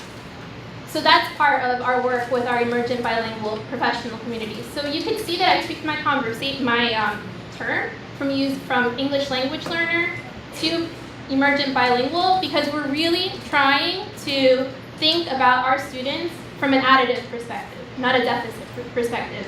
So the first term before the federal government changed to English language learner was limited English proficient, LEP. So the focus was on what they can't do, right? English language learners is still, while they're learning English, we're putting the emphasis on English. Emergent bilingual students starts to think about them as from an additive perspective. And language matters, right? So when we think about our emergent bilingual students, right, we know that being bilingual can enhance executive control, right? It's not just that they can qualify for more jobs in the future. It reduces your chances of getting Alzheimer's. It improves, you're always switching between two registers, so you're probably going to be able to multitask at a job when you get older. So we have to start thinking about it and having those conversations from an additive perspective when it comes to our English language learners. And so with that, I really thank you. I really think of our English language learners with this idea of belonging being a basic human right for them. Excellent. Thank you so much for a couple of board members have some questions, but I have a question regarding the meeting, like True Advisory, that I guess you hold yearly. You have 3 Latinos, Hispanics sitting on this board in your 2018-2019. Please tap into us to help you with community resources, parents, PTA, PTOs, or CBOs in the community to make sure that you have a great crowd attend these meetings. Thank you. Please, okay? And I would like to pass it over now to Board Member Gomez. Thank you so much for the presentation. So I have just a quick question about the Spanish-English bi-literacy curriculum. Who is that going to benefit? Is it only for immigrant students, or is it for all board students? So actually, it's a great question. It depends on the school and the model that they're following. So we do have a number of schools that are on their way to implementing a true dual language model, and that's Roberto Clemente and Horton that I worked with very closely last year. And so in those 2 schools, they are actually doing a side-by-side. They're both growing to first grade, so they have kindergarten and first grade, and they're open to English language learners and English proficient students, some who may be of Hispanic heritage, but it's open to anyone who's interested in their child being bilingual. And so that's where we really want to go, right? Because this is dual language and privileged communities. People are lining up for these programs. They're paying, why are we not doing that here when we have the asset of having kids who are already proficient and they can help each other? So that is the bigger picture, and I can tell you that that's already happening at Horton and Roberto Clemente. Those will be 2 of the pilot schools. It will look different at different schools.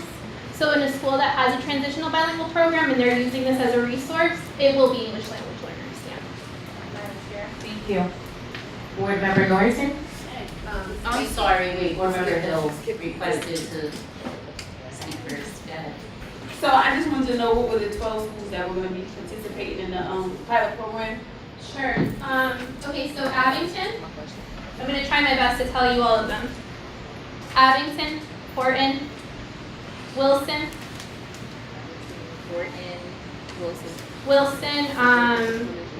Roberto Clemente, Elliott Ridge, Franklin,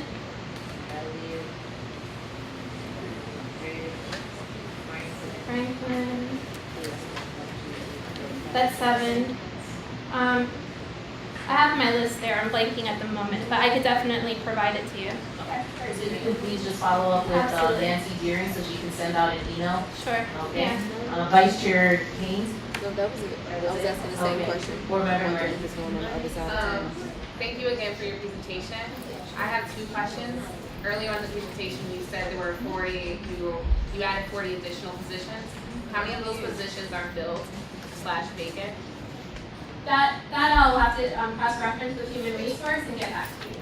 Thank you. And my second question is regarding the reading test. I also wanted to know, as a district, do we have a reading test that also measures our general ed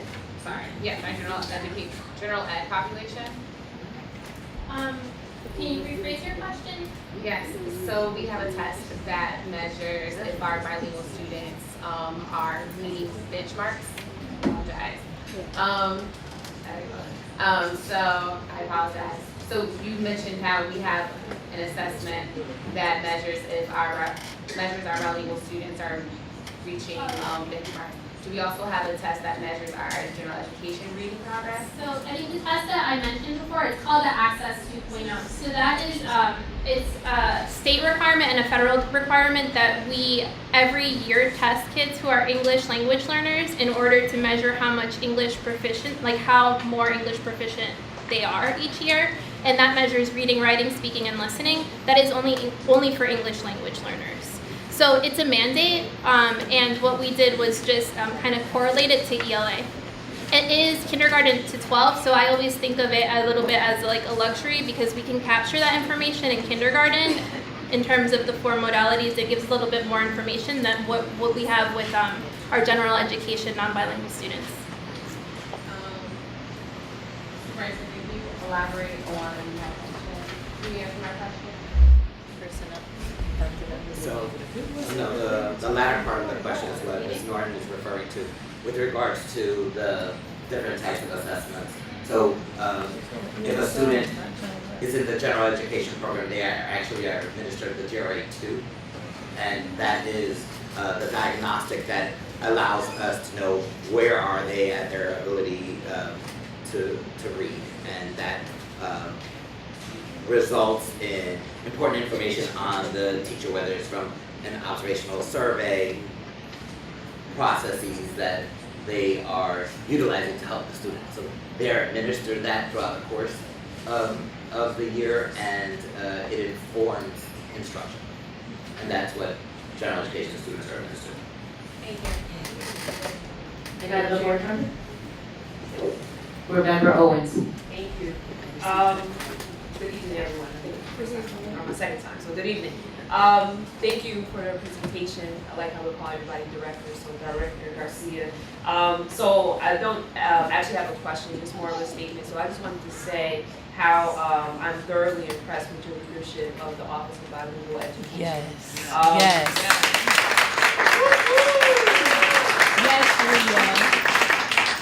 So we and the Program Instruction Committee have not had the pleasure of having you present to us since you were hired about a year ago at this point, or actually less than a year. But of course we're gonna change that. But between last week, I was able to attend the principal's orientation and I saw your presentation, and tonight, I just, not that anyone else does not, but I just feel like I just know that you are an exemplar of what the leadership should look like, particularly in our academic departments in this district. Just the way that you have been able to frame the issues and the solutions that you're providing, your language about how we need to have an additive perspective rather than a deficit, like all of that makes a difference. Like even taking the BOE complaint and turning it into solutions and how we can engage more parents and make sure that we're not continuing to make those mistakes. I really appreciate, and I'm sure I'm speaking on behalf of the entire board, that we just really appreciate that perspective. And then I would just say furthermore, even the fact that you're able to do that, one, without again coming in front of the P&I and having someone like myself ask like, why are we doing this and why are we doing that? Because you and I very much have parallel thinking, I can tell that. And just, again, just that initiative and being able to do that in the previous administration is also kudos and a bonus that you're able to do that work, and however you navigated that, that's excellent. And I hope that you're able to continue to do that, though I'm sure you won't have any sort of barriers like that underneath Superintendent Leon's leadership. So I just wanted to say thank you, and I just really appreciate what you're doing and continue to do it. Thank you.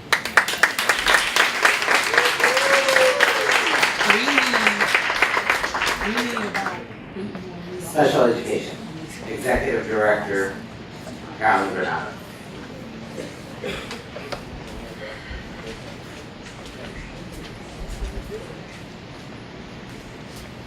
Good evening, Superintendent Leon and the distinguished members of the board of the Newark Board of Education and Newark community and colleagues.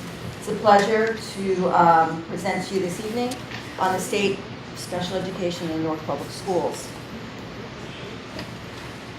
The goals of the Office of Special Ed this year is to create superior special ed continuums within each school leadership within each of the 5 wards of the city of Newark, to create 5 highly specialized schools that can meet and exceed the very best private and public specialized schools for students with special needs, to create inclusive environments in each and every Newark public school of high quality, to have high-quality professional development for our child study team members to function within their area of expertise, And the last but not least, the compliance, that we meet and exceed our compliance as that plate that must always spin in the Office of Special Ed.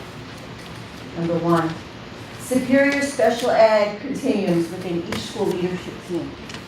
In past years, if you were a special ed student or you were classified as a student with autism, you might have to go to a couple of different schools before you graduate 8th grade.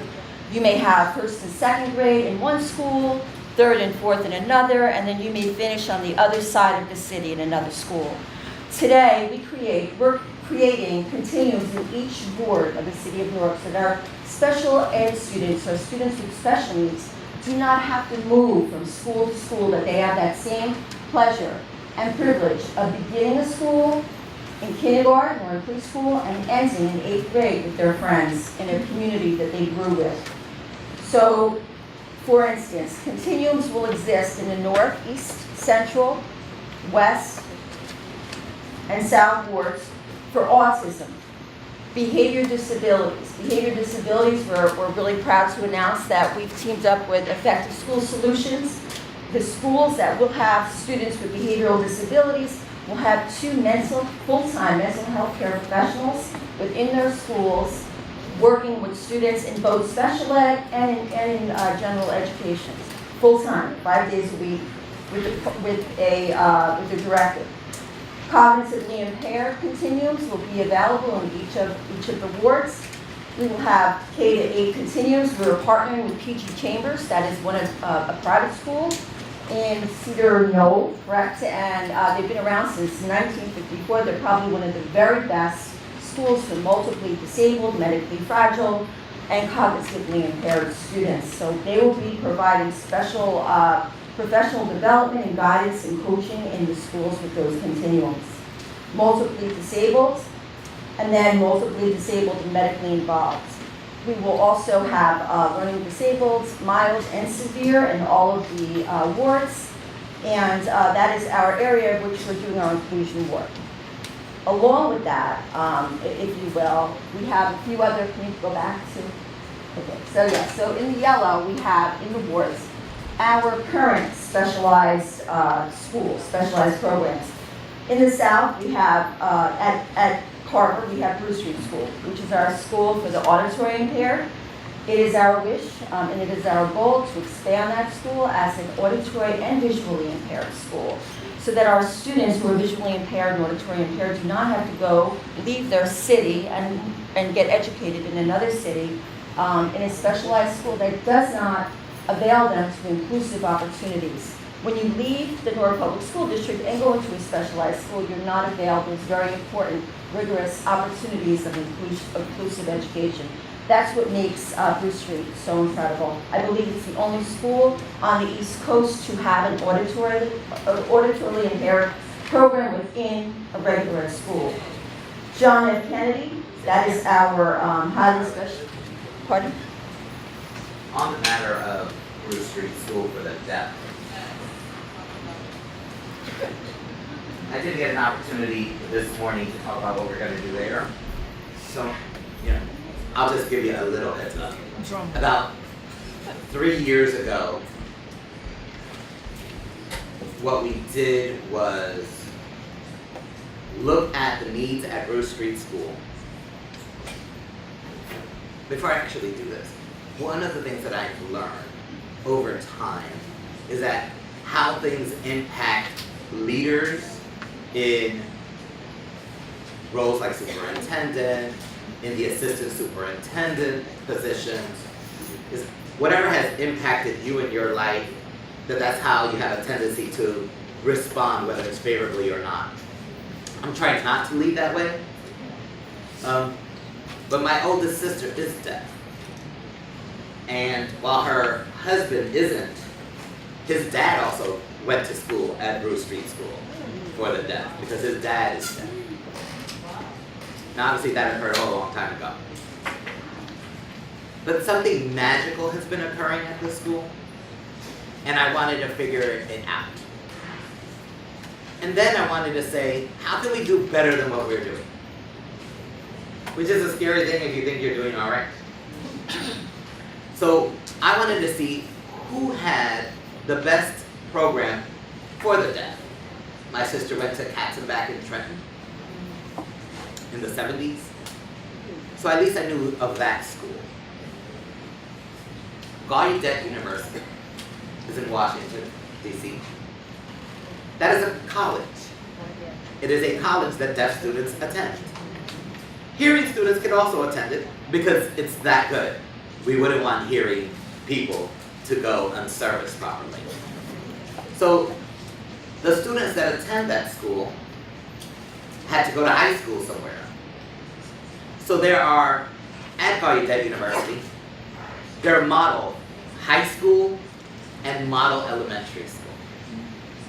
In Newark, we have Bruce Street School for the Deaf, and we have Technology High School, where students who are auditorily impaired can continue their instruction at the secondary level, meeting their needs and providing an intensive academic program. So when we visited, I took a team from Bruce to Gallaudet University. We did this 2.5, 3 years ago. And we visited we were there for 2 days. The entire team was like 10, 15 of us. And we had 2 students with us. And we experienced something magical, something great. I asked the president and the principal that we wanted to be better than them because they are the nation's model. So I figured if I could be better than the nation's model, then we become the nation's model. We're Newark, we can do that. So in explaining their program, these are in the elementary school, deaf students that stay with deaf students. In the high school, deaf students stay with deaf students. But in the college, the deaf students and the hearing students are together. Well, at Bruce Street School for the Deaf, we have deaf children in a school with hearing children. The Gallaudet University and the programs from the elementary grades through the high school do not have that combination. We are ready. We are ready. There's a lot of work that we need to do, but part of the strategy is to take Bruce Street School for the Deaf, flip it on its head, and actually provide an incredible opportunity, not only for the students attending Bruce, but for the students attending Carver as well. So we're excited. We're excited. This is going to take a little bit of time. A lot of professional development. But the fact that we have hearing students with students who are hearing impaired is unique to New Jersey. We have students that do not live in Newark but are hearing impaired attending Bruce Street.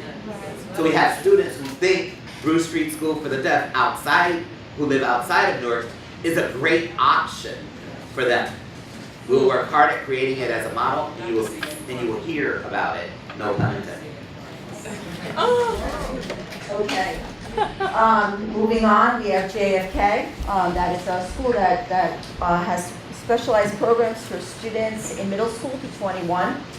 Students with autism, students who are cognitively impaired, multiply disabled, medically fragile. They will be working with PG Chambers this year, which is again a model school, a private school, sharing professional development and coaching.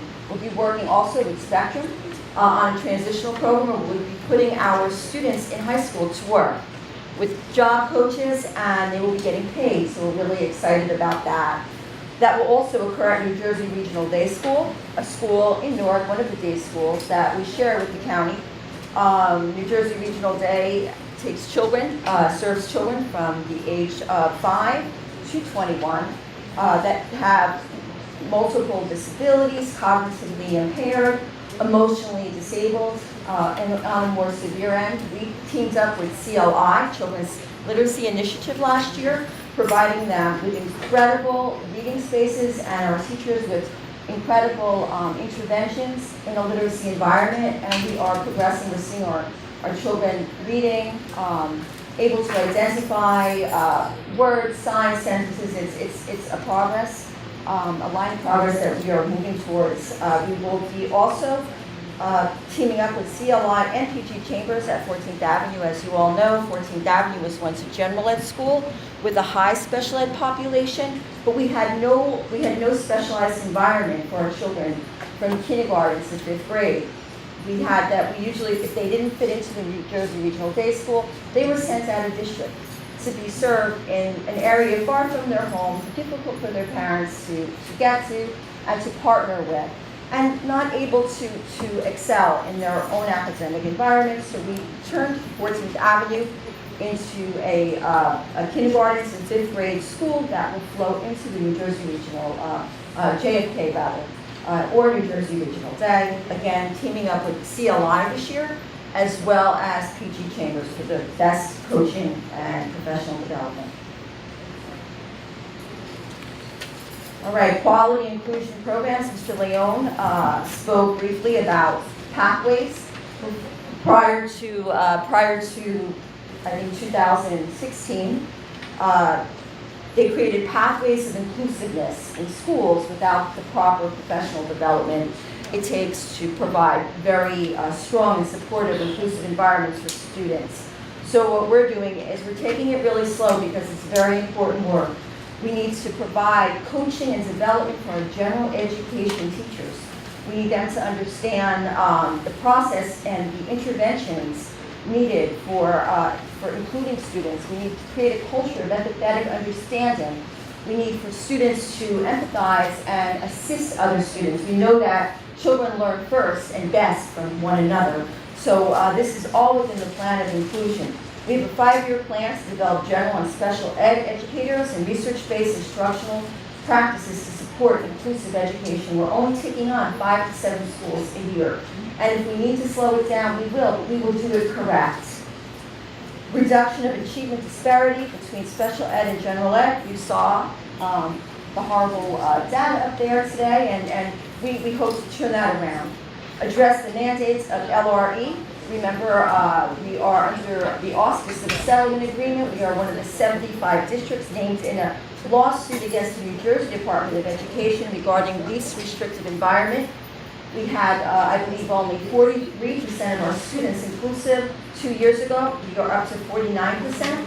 It's a slow process, but we want to do it correct. The initiatives that we have that will support inclusive education is NJCIE. They're probably one of the very best vendors that support inclusion and that work collaboratively with our general education schools. We're only taking them on with 5 schools at a time per year in the cohort. New Jersey Tiered Systems of Support. We won an incredible grant for our early childhood, K to 3, I believe it is, and it will be at Hawkins Street School and Harriet Tubman School. So that will be a partnership with the NJBOE and the federal government for tiered interventions of support. We also purchased Goldbook, which is a strategy. It's a tool for teachers to use to support inclusion in general ed classrooms. Sounds sensible, which is an Orton Gillingham-based program, Explode the Code, and we're supporting the general ed side with 4 literacy interventionists that we will develop in Orton Gillingham-based practices as well as Wilson Reading. We're in conversation right now with Wilson Reading to develop 30 of our Newark Public Schools teachers so that we can have one teacher in every elementary school that's a Wilson Reading specialist, and that we have the interventionists, the key interventionists, the 4 coaches at the district level that will be able to train additional Wilson Reading teachers. High quality professional development for our child study team members as per their certification. Prior to our undertaking of the Initial Evaluation Center at 301 West Kitty Street, our child study teams would do a lot of the initial evaluation work.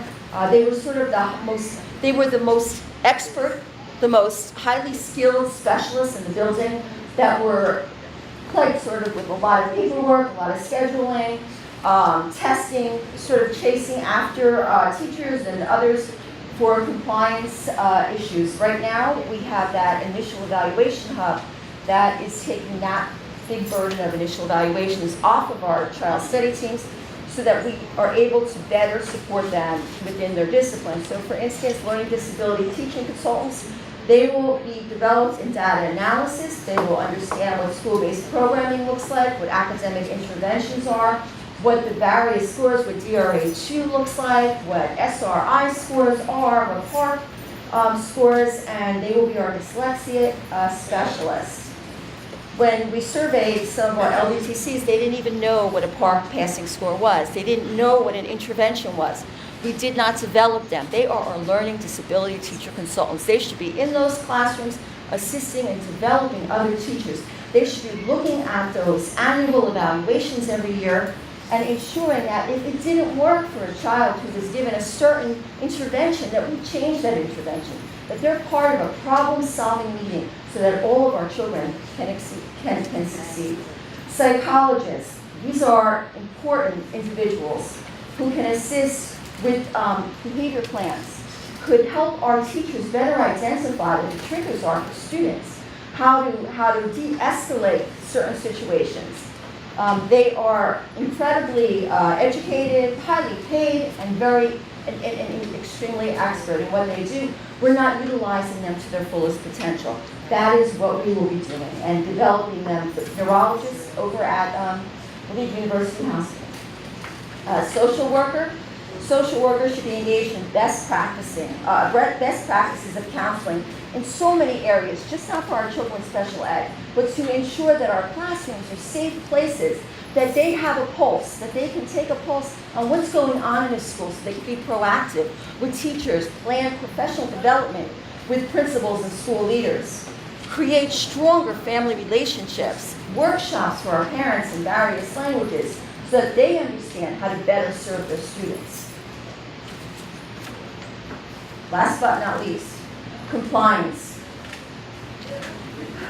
We are extremely proud of where we have gone. Our goals are to be 95% or above on all initial evaluations. As you know, we live under the auspice of the MA lawsuit and the initial evaluation process, which demands that we meet and exceed the 95% above, at or above in initial evaluations. That's the 20-90-day evaluation. And that we ensure that, and that we will be monitored by the New Jersey Department of Education with a special monitor as well as department monitors to ensure that this happens. 100% compliance on all annual evaluations and 100% compliance on all re-evaluations. Initiatives, the initial evaluation center that we opened for pre-K to 12, we began that in February of 2017. If you take a look at some of our progress, verified cases as of July 2016 for the 20-day, we were 36% compliant and 0% compliant on the 90-day. We lifted this from the New Jersey Department of Education verification report that's given twice a year in July and in February. In February of 2017, when we started with only our preschools, we were at 72% verified 20-day and 44% for the 90-day. July, we went full with our K-12, and we were at 90 and 87%. February, we were at 90 and 90. July, we just received word that we are at 91%, 28 for the 20-day, and 98% for the verified cases of the 90-day evaluation process. Initial, we are higher than we've ever been in the history of the North Public Schools. Okay. All right. So, moving on to our school-based child study teams and what they're doing with annuals and reevaluations.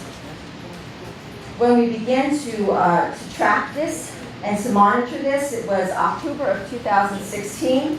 We had 1,816 annuals and reevals out of compliance. That means a child may have been tested in 3rd grade, but every 3 years when we do a reeval, they were in high school without a reevaluation or an up-to-date annual, which is extremely important.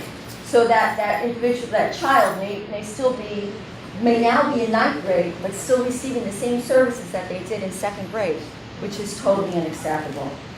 As we began to schedule out, by lifting the initial evaluation piece, we're able to schedule out the annuals and the reevaluations for school-based teams.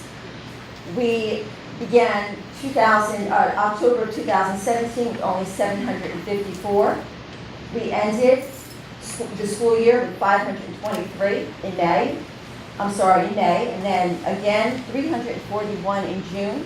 We have worked feverishly with a summer team. We are hoping that that number is close to zero as we begin Superintendent Leon's first year, and our first year under local control of every single IEP, up to date, every annual, and every reevaluation. That's about it. With that, I'm happy to announce that, and this you'll get further information on this. We have teamed up with the County of Essex. We are the first public school district in the city, in the state of New Jersey, to offer to our children who are at high risk for elopement. You all remember the horrible story about Avante in the New York City Public Schools who left the school building. He was a high-risk eloper and ran into water. We know that autistic students tend to run towards their fear, right? So obviously the child ran into water and drowned. It was a horrific event. It touched so many special educators as well as everybody who heard about it. We have asked Essex County to waive the $20 a month fee. The Newark Public Schools, Mr. Leon has graciously accepted to pay for the fee of the actual device. And we will be giving this free to our families who have children who are at high risk for elopement, so that never happens in Newark, New Jersey, that we never lose a child to elopement. We're happy to announce, and I see Shirley Johnson of SPAN here in the audience this evening, that we will be partnering with SPAN this year with professional development. We will be availing the parents and the community with workshops in every single ward along with SPAN. Johnson, I know she heard me. He's waiting for a requisition, but it's coming. And we will be having our very first summit for special education in November, the date to be announced. So I conclude. Any questions? Great presentation. I would like to thank Ms. Granado and Jean Carlo. I know it's something that's overlooked, but I think we should begin planning well in advance. We did a public safety awareness day for all Newark Public students and Newark Day Regional at Essex County Park this year, and they were so ecstatic to have the K-9 units, the police department talk to them, the band program came in. So we would definitely love to try to do some other type of field trips. So we can begin having discussion with Superintendent Leon, yourself, and your staff. I would truly appreciate that. Absolutely. So a population that's really overlooked when it comes to field trips and thinking out of the box to service those students. Board Member Leto? Ms. Granado, could you just mention a little bit about CPAC? Absolutely, yes. Some of the work that's going on there? Yes, exciting work. CPAC has partnered, as you know, every school district has a CPAC, a Newark Public School CPAC. Where it's a parent group that gets together at least 4 times a year. We meet every month with CPAC. We provide a location and all of the extras to inform parents. CPAC has also gone above and beyond the leadership team to provide workshops to parents on all aspects of autism and various other disabilities, where the resources are, how to better assist your child in the home with extreme disabilities. When is the next meeting? I believe we're scheduled for September. I know I'm meeting with CPAC soon regarding our summit, but I believe it's the third Thursday, 4th Thursday in September. Yes. Thank you. Thank you. And thank you for attending, Board Member Bledsoe. Superintendent Leon? Yeah, just very quickly, Ms. Bernardo, thank you, stay there. Ms. Garcia, can you stand, please? Ms. Hahn, can you please stand? Ms. LaPalese, can you please stand? To the board, these 4 experts in their areas have represented their respective departments extremely well. That's right. And they conclude the superintendent's report.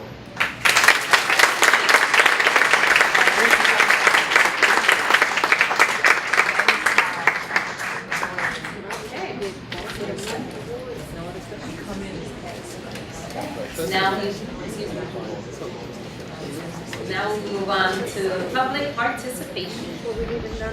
Oh, sorry. Okay, back to the motion. Motion to amend the agenda to conduct public hearing on the resolution 1053 as requested by NJSA 6A 26-10.11. We need a motion. I can explain why we need this, if you would like that before you have a motion. Okay.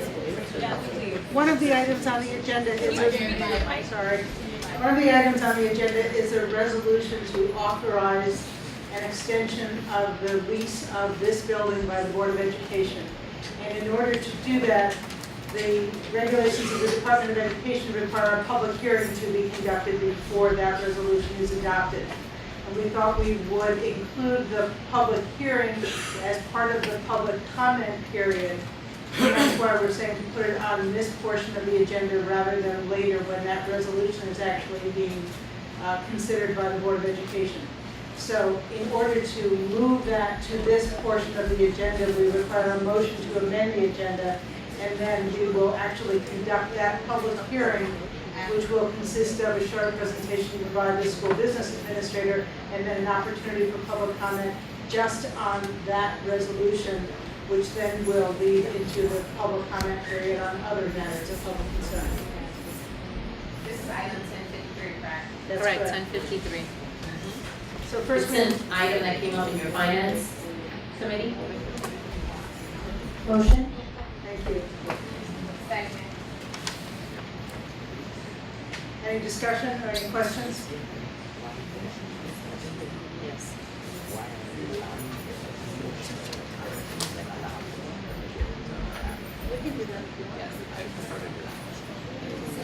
Madam President, I appreciate the motion that's been on the floor. However, the public who would be very interested in commenting on that item probably has other items that they would like to comment on. They've been waiting here patiently, and I think that we should continue with the agenda, amend the agenda after, and then allow for questions. You'll still be allowed to ask questions of the public hearing, but we brought this meeting to a close, and I would like to hear what people have to say. Well, we have a motion on the floor. We can still move to amend the agenda, but have that public hearing after That's fine. public comment. So, any further discussion on the motion to amend the agenda? So you have to have a presentation first and then have a public comment. What we'll do is public comment on any other matters of public concern, then have the presentation on the resolution 1053, and after that, additional public hearing on that specific question. That's how I understand the motion at this point. Okay. Yeah, and so that we're all clear, there will be a presentation by the school business administrator. That will generate perhaps questions, and we will allow people to ask questions at that appropriate time. I don't think it's fair to the community who already comes with questions to add into your short 3 minutes the opportunity to ask all of the questions that you had, and then ask questions that are gonna come up from the hearing that we're about to do. So I think to be fair to everyone, we allow the public participation of the meeting to occur as part of the agenda. It appears as though the board wants to amend the agenda. I say great in doing that, and we do that after the public participation. So the amendment can be now. The amendment can be done. And also, to be clear, as I understand it, members of the public who speak during the public comment period will also be permitted to speak as part of the public hearing. If they would So like to. if they'd like to, so they can come up twice. Okay, any further discussion on the motion to amend the agenda? All in favor? Aye. Any opposed? Any abstentions? Motion carries. Who moved it? Did we have Ms. Gomez? Did we have a Second by second? Norton. Second. Motion carried. So, we'll go right into the public participation portion of the meeting. And for that, in order to ensure that members of the public who wish to appear before the Board of Education may be heard, while at the same time preserving the proper efficient conduct of the meetings, the district has adopted the rules and procedures for public participation at open meetings as set forth below. Public participation at a board Business meeting will be limited to 30 minutes. Public participation at a board public meeting will be limited to 90 minutes. These time allotments may be extended for an additional 15 minutes by the board chair at her discretion. All speakers, regardless of whether he or she represents an organization, will be allotted no more than 3 minutes for comment unless an exception applies. The board chair is responsible for maintaining a respectful environment during public participation so that public comments can be heard and considered by the board. The chair therefore may interrupt or terminate any individual speaking privilege if the speaker's comments are excessively loud, disruptive, obscene, or otherwise in violation of applicable law. Further, an individual may be cautioned that a personally directed statement may be slanderous or defaming, and that the individual may be liable for his or her statement. Time limits for all speakers will be adhered to. There will be no sharing or granting of speaking time to others. Speakers must be present when their name is called. All speakers will be required to give their names and addresses. The public participation portion of the meeting will be limited to 1 hour and 30 minutes.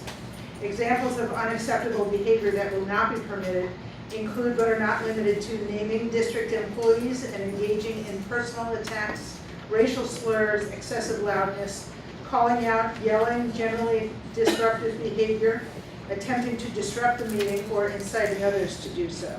The superintendent or board chair may interrupt any speaker or terminate any individual speaking privilege if the speaker's comments are disruptive or obscene. Attempts to hijack or filibuster the proceedings, repeated interrupting or badgering the board chair or district officials, repetitive or truculent speech, or other disregard for the rules of decorum will not be tolerated and may subject the individual or group to removal from the meeting. If necessary, the board meeting will be adjourned. Thank you, Ms. Litt. Thank you, Ms. List. Now we'll begin with the first speaker. If you can please state your name and address when you come to the podium, and that is Donald Jackson. That says Donald. It says Donald. If you have a copy of the list, it says D-O-N-A-L-D. I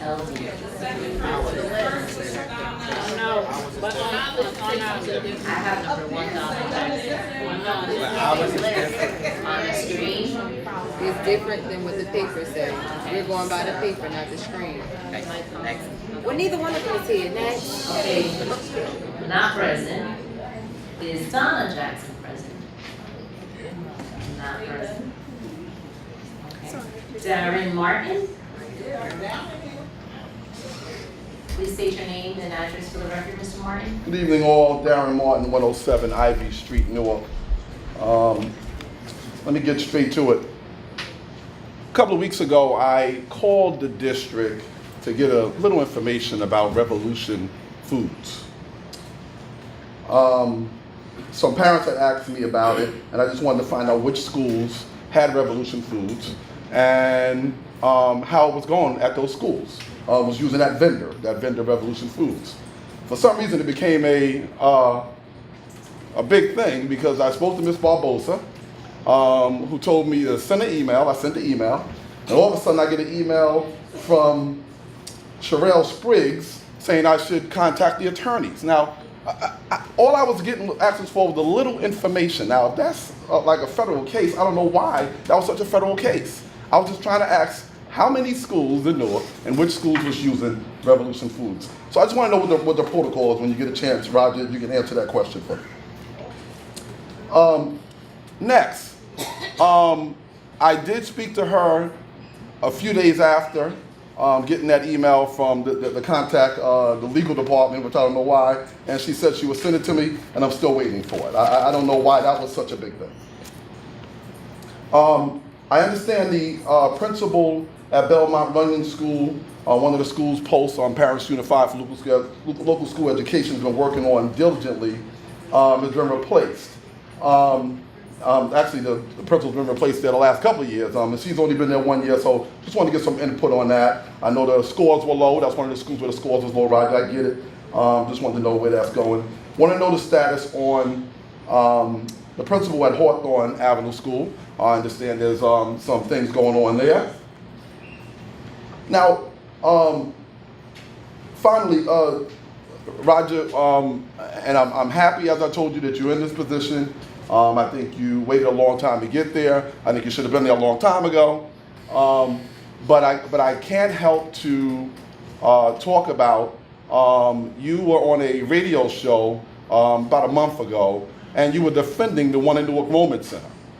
I'm a little confused about that because you were saying how it was something good for the city. I don't know how it was good because I got to bring everybody back because I think people keep getting amnesia. Post filed a Title VI complaint against this district. And although the district put in writing that they weren't saying they were guilty, there was a set of things that you guys had to do. I want to know where those things are at this point and if you're following that. Because a lot of you guys that's up here now, not all of you, but some of you sat here during the last couple of administrations. And so although I'm happy you're there and you're a homeboy, that's good, let's make sure we do the right thing for people. And that's what I'm mostly concerned about. Finally, community engagement has to be real community engagement. Not only talking to people that you're cool with, it has to be talking to all of the people, all of the stakeholders in the community. That has to happen. Other than that, good luck to you, brother. I will be available to meet with you, with other parents and other stakeholders in the community, so we get this thing done. Thank you. Thank you very much, Mr. Martin. Next speaker, Yolanda Johnson.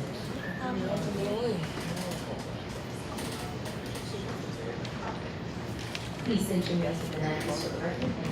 Yolanda Johnson, 489 South 12th Street. Good evening, everyone. I gave Ms. Deering some pamphlets for you guys to peruse at your convenience. Well, congratulations, Superintendent Leon. I am excited to know that Anita Durga will lead our district with passion and one who has a strong desire to see Newark public school district families and students thrive at accelerated rates. I like that Senator Ruiz mentioned earlier that she liked extra. I too like extras, so much so that, Ms. Wilson, can you please explain the impact of how we benefit from moving the school board election from April to November? I like extra that it is time that we have that discussion about the community schools, the Southport community schools, and the return on investments. We haven't talked about that yet. In May, Brad Haggerty and I were researching some trauma-trained specialists to address the many traumas in our school district that children experience in the community, which spill over into the classrooms. And to that end, I employ the board to look into the services that Newark Community Street Team bring and that surround the trauma.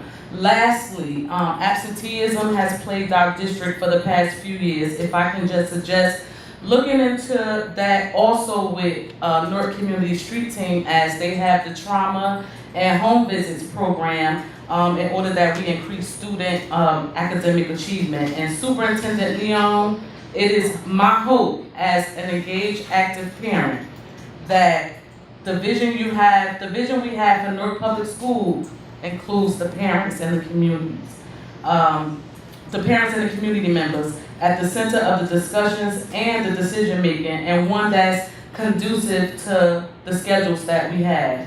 Parents and communities matter too, and that is my extra. Thank you. All right. Thank you very much, Ms. Johnson.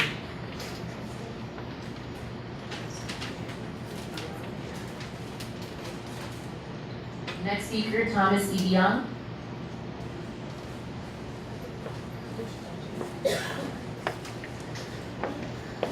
Good evening, Mr. Young. Can you state your name and address for the record? Thomas E. Young, 175 First Street. Good evening, family. Education or pedagogy is the most important step on the road to success. Teachers, by and large, hold the line in our struggle to climb the social ladder. No profession, be it entertainer, i.e. athlete, singer, actor, etc., or any other job is more important to our community than the duty of teaching.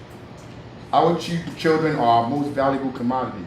We pay taxes that build the schools, pave the roads, and enable all within the profession to pay their bills in the socio-economic system. Our collective taxes is what fund a majority of the businesses and companies. Abatement comes from us. Low taxes for corporations means us, the citizens of Newark, have to pick up the bill.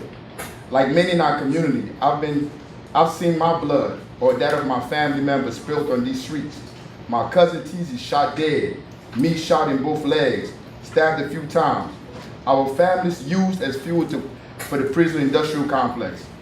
When we send our children to school, we expect them to be in the custody of professionals who understand our collective history and understand the purpose of what they teach our children. It doesn't matter how well they dress or our ability to code switch. Our scarlet letter has already been defined. The purpose for our school and why we pay taxes by working, be it cleaning, maintaining, patronizing the institutions in the community, is because we believe our children's minds is being prepared to survive this world, not to be well dressed or be robots. The superintendent lives in Newark. The mayor is from Newark. I voted and supported both because they share the same vision I share. When you live in the community, you care more about the children in the community. You care more about the people in the community. I'm not upset with anybody that decides to move outside of the community, but it is proven, it is a scientific fact. If you do not live in this community, you do not share our sociological perspective or understand the purpose that our children go to school, is to climb the social ladder, to be able to afford the things that their parents couldn't afford. Sending our kids into the streets without notifying parents because they have a white streak in their sneakers is malfeasance. Somebody should pay for that. Our children should not be sent, they were sent into the park with homeless people, stragglers. I'm not saying homeless people are evil, we should condemn them, but you know what happened in such a space. This is not suitable in the community we live in. Those schools that I'm speaking about, they do not work within the perimeter of NPS. Eagle Academy, what's the name of the school? Marion P. Thomas, St. Benedict's. These schools, I have kids in my program, I have a nonprofit. These schools hold their transcripts. I have a kid right now in the room somewhere. St. Benedict's held his transcripts last year. He didn't attend school the whole year. So now that's a whole year that he's back in school because he has no funds. We are not here to be exploited economically by anybody. Like I said, I support the superintendent. And when this stuff started happening, he was one of the first people I called to ask for help. As we speak, he's helping to get these kids into school now. But we have to put our foot down. We have to do things different. We gotta do, like, look, if you live out of the city, 3-4 years, that's enough for you to move back. Because when you come back to the city, you make the city better. You make my life better. You make the life of everybody around me better. We can't be the only ones here trying to hold the line. When I saw the kids in the park yesterday, it was my duty. Like, why are they out here? If we're trying to save lives, why are the kids in the streets? And I went inside the school to find out why are the kids out here. And when they saw me, they just saw me as another, pardon my French, another nigger. Like I wasn't worthy to be spoken to. Mr. I wasn't. Young, your time is up. Thank you for sharing your story. Thank We you. are all well aware of your story. I'm going to allow Superintendent Leon to respond, okay? Thank you, ma'am. Thank you so kindly. Thank you.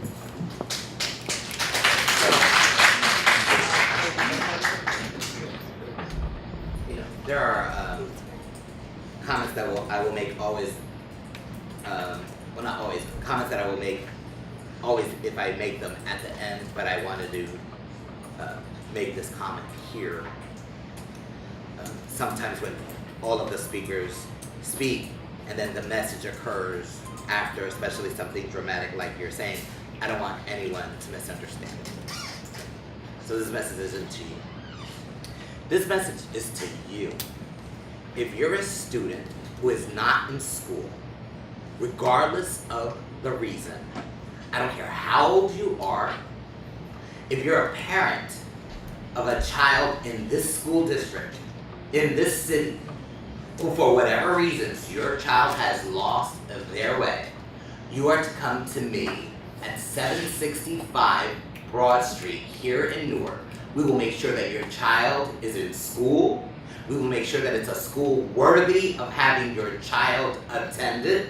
And if we can't find one, we will make every concerted effort to find a program to help your child do their very best in school. That is my job and my promise to you. All right.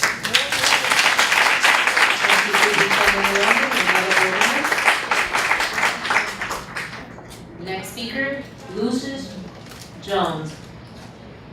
I don't think he's here. I haven't seen him.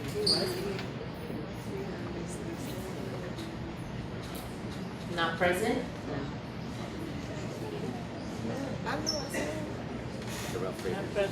Darrell Frater.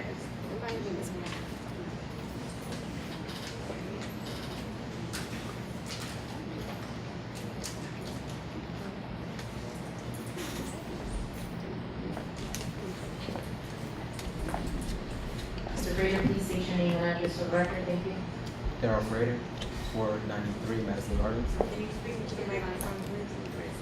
Daryl Frater, 493 Madison Gardens, currently residing in Old Bridge, New Jersey. I'm here to assess the need for an entrepreneurship program for our youth to introduce them into entrepreneurship as a career path. I'm the newly appointed VP of Business Development for the Urban Entrepreneurship Centers of America. And my goal is to close the racial wealth gap here in America through these programs. Entrepreneurship is the opportunity to take individuals out of their current state of financials and to put them in a position where they can make money and careers for the future of them, their community, and for others around them. I want to start my program here in Newark because I feel like it's the perfect breeding ground for a program just like this to help young people understand that entrepreneurship is a possibility that they can pursue, and it's something that could be useful to the community on many different levels.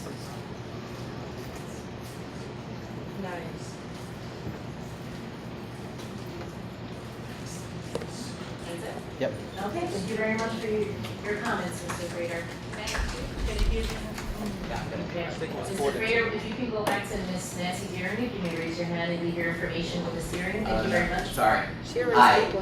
Thank you, we appreciate that. Mr. Fitzhugh is the deputy superintendent, he handles those things. And now we will move on to Gloria Vanderbilt. Gloria? Is she here? Not present.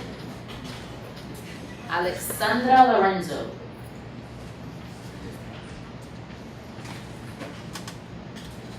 I think she's coming. Absent. Oh, she's walking. Go ahead, the next one. She's walking to the podium. No, That's not her. not Okay, not present. That's the next person. Cynthia Wade. Yes, that's her. Okay.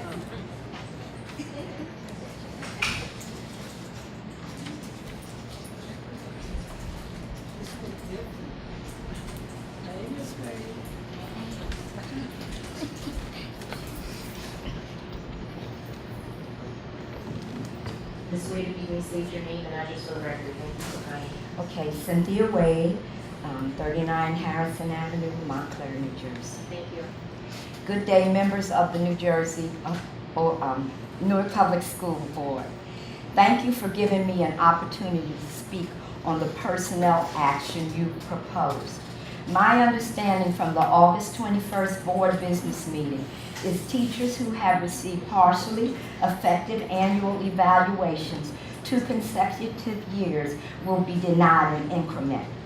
I immediately thought about my colleagues who, like me, were given partially effective annual evaluations that were procedurally misapplied.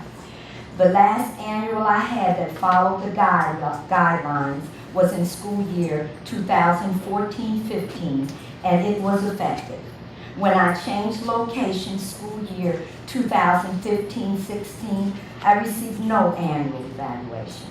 2016-17, I was given a partially effective with annual evaluation with 1 observation. It's supposed to be a minimum of 2. I wrote a rebuttal but was placed on a cap anyway. I was rated partially effective in 2017 and 18 again with procedural errors. You're supposed to be 2 observations, two observers, 3 observations minimum. I had 2 effective observations, but one administrator, but lacked the additional one by another administrator, among other things. Examples of written communication between me and several NPS professionals are on an attachment that I have given you. An attachment to this letter that demonstrates that I attempted to correct the first partially effective. There are other emails, however. I reached out through November 2017 and finally gave up on getting someone to follow up. My question is there any oversight? In closing, I implore you to seek answers to the following questions before you deny a hard-working, dedicated teacher his or her increment. At the very least, the personnel action should be approached on a case-by-case basis. My questions are, did the administrator or administrators follow the proper procedure for evaluating the teacher? Number 2, is it the responsibility of the District Evaluation Advisory Committee to follow up on rebuttals and monitor the use of proper procedures? And do we have one that is functioning? Did the teacher have access to the technology, tools, and work conditions conducive to the performance of his or her duties? And my last question is, what support systems are in place to assist the teacher? Is there a school improvement panel in the school? Is there a peer oversight committee, etc.?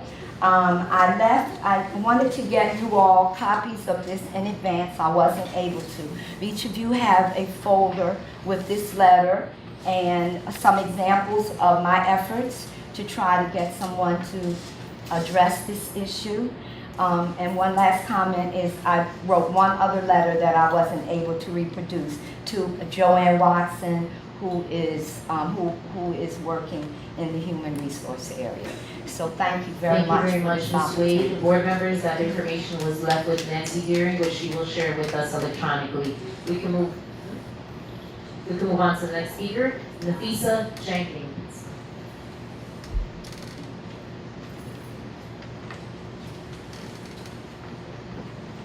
Not appearing. We can move on to the next speaker, Sheila Montague. Please state your name and address for the record, Ms. Montague. Good evening, everyone. Sheila Montague, 41 South 13th Street in Newark.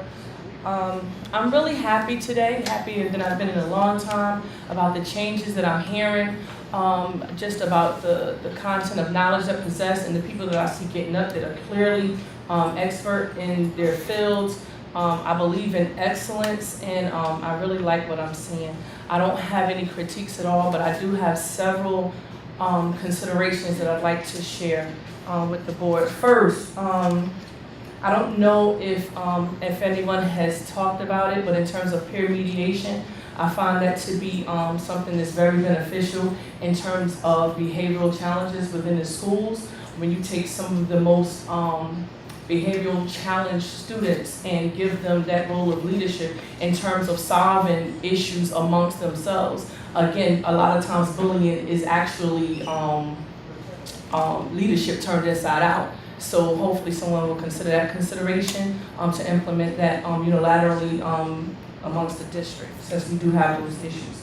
Another consideration is because someone spoke earlier also about making sure that they implement some strategies, especially for our young men. I'd like to ask if someone has considered inviting Principal Kafele on board, either to be a consultant or to be participatory in whatever manner possible, because we need to really drive efforts to save our young men in this community. Much of the behavioral problems come from the fact that a lot of our young men are not challenged. And they have different learning styles that sometimes teachers are not even aware about teaching styles, other than sometimes just, and it's not a critique toward teachers. I mean, just in a forum style, and it's different learning styles, differentiated instruction. I guess that's what I'm trying to say, should be looked at also as a reconsideration. Another one, what initiatives to get math teachers on board in the city, I'm wondering, has been considered. Oftentimes, we've always had a problem getting math teachers. I know one time a few years back there was a program that they were able to get some teachers, really good teachers from India, but oftentimes there's a language barrier that exists, and it stands in the way of, optimum understanding. So if that could be a consideration, that would be greatly appreciated. The last two, psychologists, I heard that talked about for the special needs students, and I want to know if there's anything being considered to be done for the students who have been through nothing less than a traumatic experience in the last several years in these schools with the topsy-turvy situation that has been going on. And last but not least, with the consent decree, there's some policy that directly affects and impacts the students here in Newark Public Schools, and I just want to know if you guys could consider making sure, because I know that there's a curriculum with the police, but it's only been surface level implemented. Forgive me for that phone. Hold on. Again, to just conclude, I apologize for that interruption.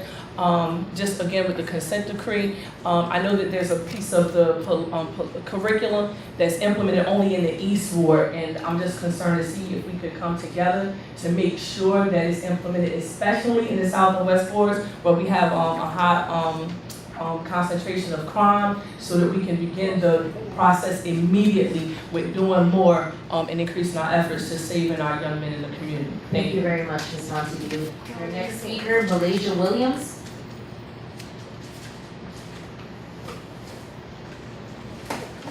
Not present.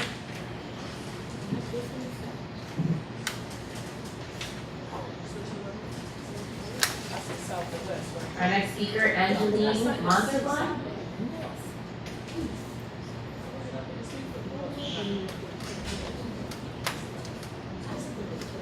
Next speaker, James Watkins.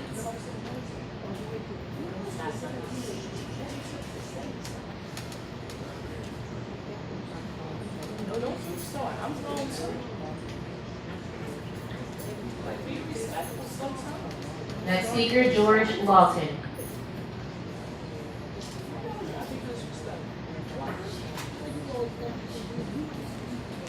Not present. That concludes our speakers list.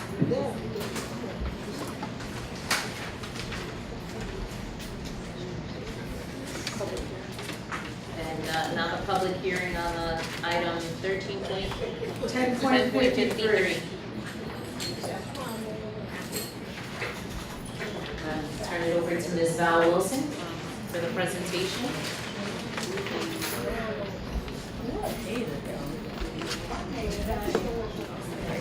Didn't you already get in trouble with the board for doing that sign up? No, I didn't. No, I didn't. Good evening, members of the board, Madam Chair, members of the community. I bet you are. This evening, I am presenting to you a request by the district to extend its current central office lease. Many of you will remember that probably 2 years ago now, that we actually entered into a lease agreement to actually occupy this current building. We are currently located at 765 Broad Street, Harold Wilson, and 301 West Kinney. Now, you heard the superintendent speak earlier about our looking to open additional schools. Harold Wilson is a school, and 301 West Kinney was the old Kinney School, or Newark, or West Kinney, I'm sorry, or Newark Vocational. So those are two actual schools in the district's current inventory. We also anticipate that there will be growth in both city and in the city and in our schools, and we need to plan for those new schools in our areas of need. Surrounding the Harold Wilson location down by Louise A. Spencer, there's a large number of homes being built, and there are homes being built across the district. So we need to begin planning for those as we move forward. NPS currently occupies approximately 97,000 square feet of space here at 765 Broad Street. That includes the lower lobby, the lower area we're in now. It includes the first, second, and third floors. This is a 7th floor building. and we need additional office space here at 765 Broad. The option that we negotiated in our original lease allows us to expand based upon our same rent schedule. So 2 years later, we're looking at the same renting schedule that we have and the terms and conditions of our existing premises. We always knew that we would need to expand, and when we negotiated our lease, we negotiated it with that ability and that option in there. We increased our areas for community outreach and student engagement. District professionals need to be brought into the central office, and we need increased areas for both board member and executive collaboration. We're looking at a timing for occupancy somewhere in the neighborhood of January to June of 2019. This particular chart shows, and I apologize, we tried to make it as big as possible and as legible as possible. It will be on the district's website, but what it actually demonstrates for you, the first, and the board has it, the first, thanks Rob, thank you. The first category, this is an executive summary of what we are looking to do. The first category speaks to our current lease of the lower level, first, second, and third floors. It speaks to the fact that we occupy 97,000 square feet. It speaks to a total initial gross lease of $1,878. That includes, a gross lease includes both security, cleaning, and other features of the lease. It also includes our ability to have 1 year of free rent. We are now approaching the end of our first year of occupancy. So for this past year, we have not paid rent. That was negotiated into our original agreement. We also, that abatement amounts to approximately $262,000. Our total occupancy cost over the 16-year lease that we currently have would be $796,998. What we have as an average annual occupancy is $386,467. Let me remind everybody that for the occupancy at 2 Cedar Street, we paid $4 million. $4 million. So it's a almost 50% reduction in our operating expense moving into this space. We are asking for an expansion at this point in time to the 4th and the 7th floors. Building has 7 floors. We're not looking to occupy the 5th and the 6th at this moment in time. The 7th provides us an opportunity to provide those spaces that I mentioned earlier, which will allow us for a real suite for our superintendent, providing opportunities for the board, for meetings, etc. It is a half floor in the building, and the 4th floor is a full floor. A full floor is approximately 25,000 square feet in space. So many of you have seen the upper floors in this building where we are located on 2 and 3, which are examples of what an entire full floor looks like. So we're looking to occupy at this point 4 and 7. We would negotiate a lease which would give us approximately another 43,000 square feet. We would be at approximately $21.43 a square foot. But remember that $21.43 now includes the actual rent for our base spaces of the lower level, 1st floor, 2nd floor, and 3rd floor. So now we're beginning to pay rent, but it includes also the ability to have a gross lease 4, 4, and 7. We anticipate that that would make an annual occupancy rate of 1.1 million for the 4th and 7th floor. So our total occupancy costs for floors lower level, 1st, 2nd, 3rd, 4th and 7th would be $3,537,000. Still significantly less than what we paid in our original lease at 2 Cedar. Now you will ask, why would we want to move to occupy additional floors? We are also considering the option to purchase this building. We are not in a position to make that purchase at this time.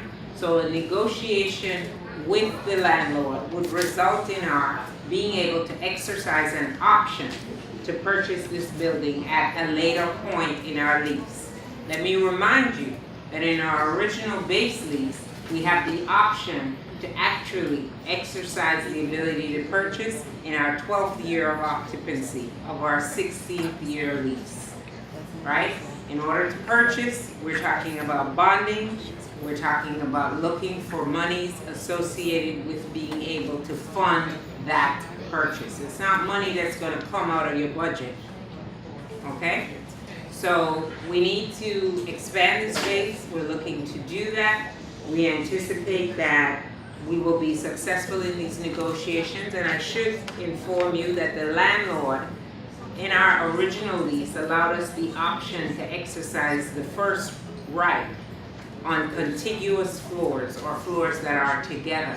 So they have been approached by an additional or new entity that is looking to lease floors. So we would have to make this decision and make this negotiation happen based on our actual occupancy date in this building, which was actually October of 2017. So we are at almost the end of our first year, and we are looking to negotiate for the 4th and 7th floor with options to look at 5 and 6 and possibly purchase the building as part of that agreement. Our agreement with the landlord will be the same as it has been. It will include a turnkey operation of, a turnkey operation that includes furniture, carpeting, full build out as part of the numbers that I have presented to you this evening. Madam Chair, that concludes my presentation. Let me see, I think I have one other slide. So in order to get this, we are doing an August public hearing and board resolution. Let me remind the community that we still have to go to the local finance board in Trenton, which is why we're having this public opportunity. The finance board meets in September. We also still need to obtain the commissioner's approval. All districts, when entering into a multi-year lease, will have to obtain the commissioner's approval. So we need to negotiate these terms.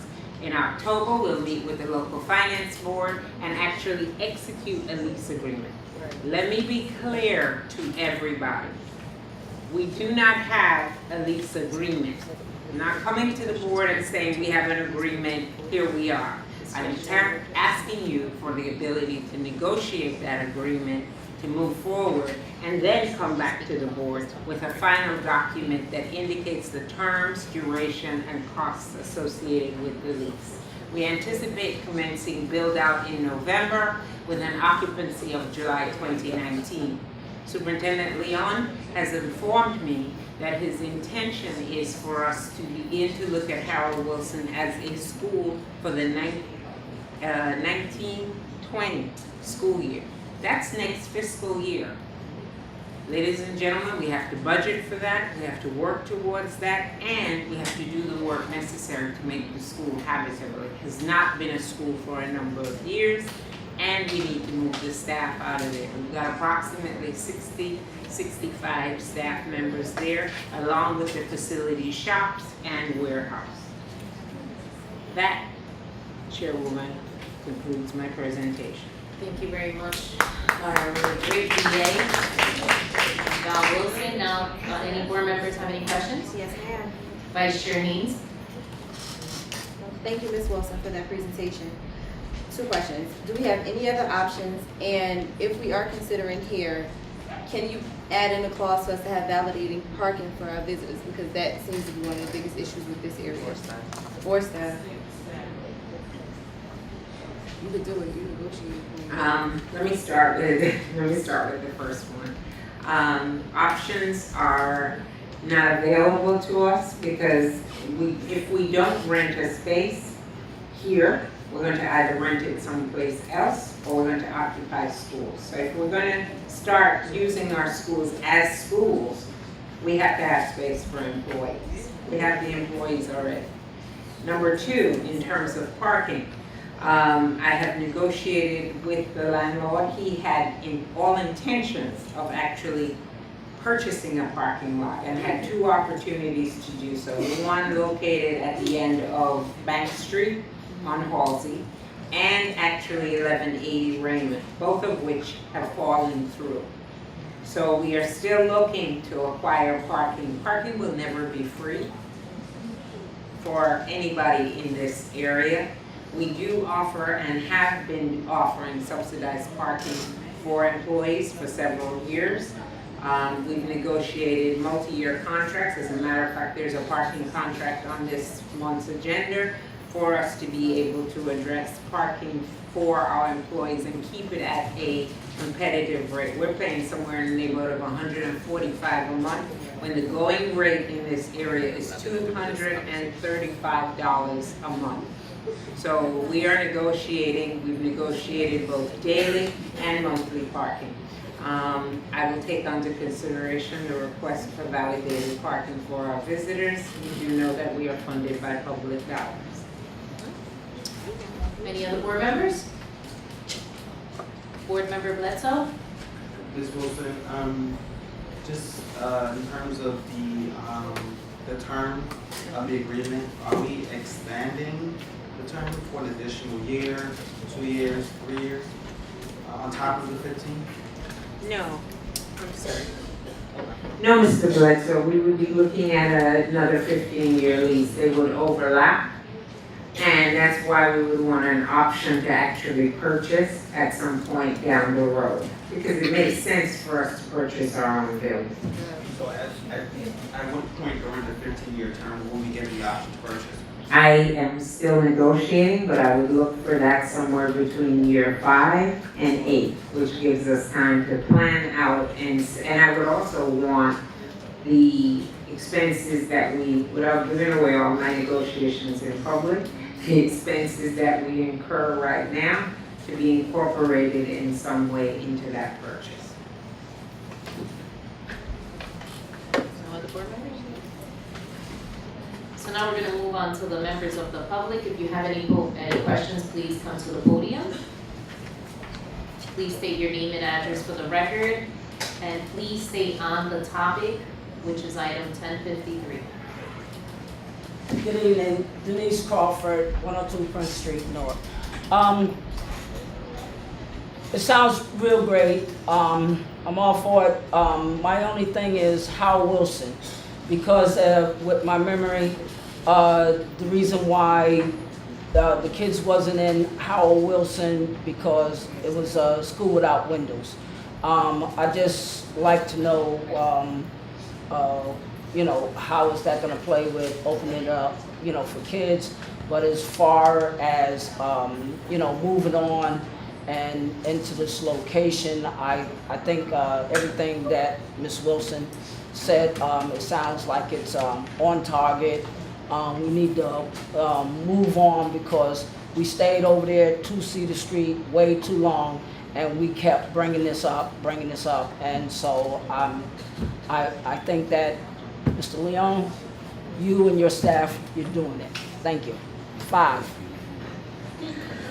Thank you for your question, Ms. Crawford. In terms of Howard Wilson. Can we take all the questions first? I'm sorry. Yes. All the questions first. Next speaker. Did you write them down? Can you remember them? Good evening, distinguished board. Good evening, Lady President. Che Coulter. I was just commenting on the live vote that's currently in front of your desk. Just commenting on the live vote that's currently on your desk.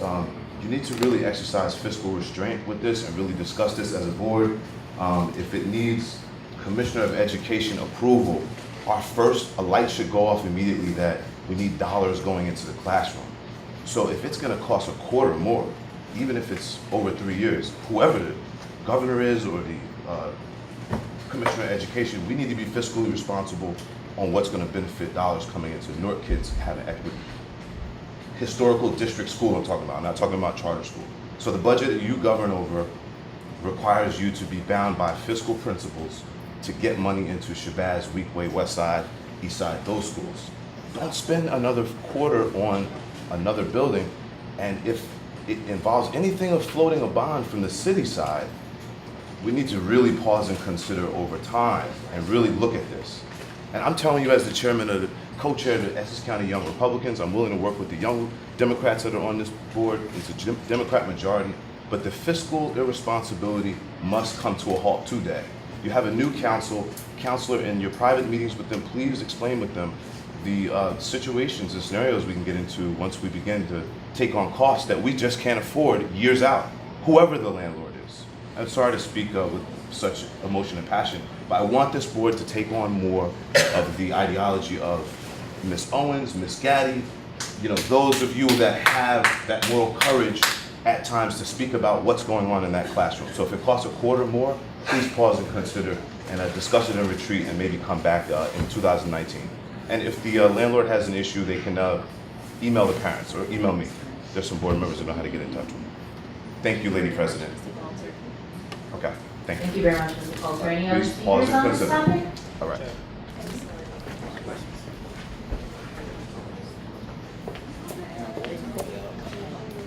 Good evening, my name is Thomas Luna, 243 Halsey Street. The question that I have more so than anything, because I consider budgets to be a zero-sum principle, so if we are increasing costs towards this new allocation of space here, I'm wondering where that money is coming from, or what budget it's being taken out from, or where we have saved that money instead of using it towards resources towards schools. I'm not sure if that was brought up in your presentation. It's hard to hear on that side, but I was wondering if you can expand on that so that we know where that offset of cost is in the negotiations that you have coming up. That's all I had. Thank you, Tony. Great question. Any other speakers? Lyndon Brown, I just want to echo the sentiments of what we heard tonight. I just think the board has spent so much money on this building. You can go on the lower level, I'll call it the basement. There's no ventilation in here. The parking is a disgrace. You have too many empty buildings. You should have never sold some of the schools that you did give back to the city of Newark. We need our buildings back. You've been fiscally irresponsible, and some of the board members voted on that. We need to go back and stop making the same mistakes of having property sit that can be utilized for the best interest of our children. If it's temporary space or more space for our executive staff members, and that's what we do. We have empty buildings where some of our executive staff members can house their offices, but we don't need to keep putting more and more money into this building because we cannot afford to take money out of the classrooms in what we already have. Thank you. Thank you very much, Mr. Brown. Any other speakers?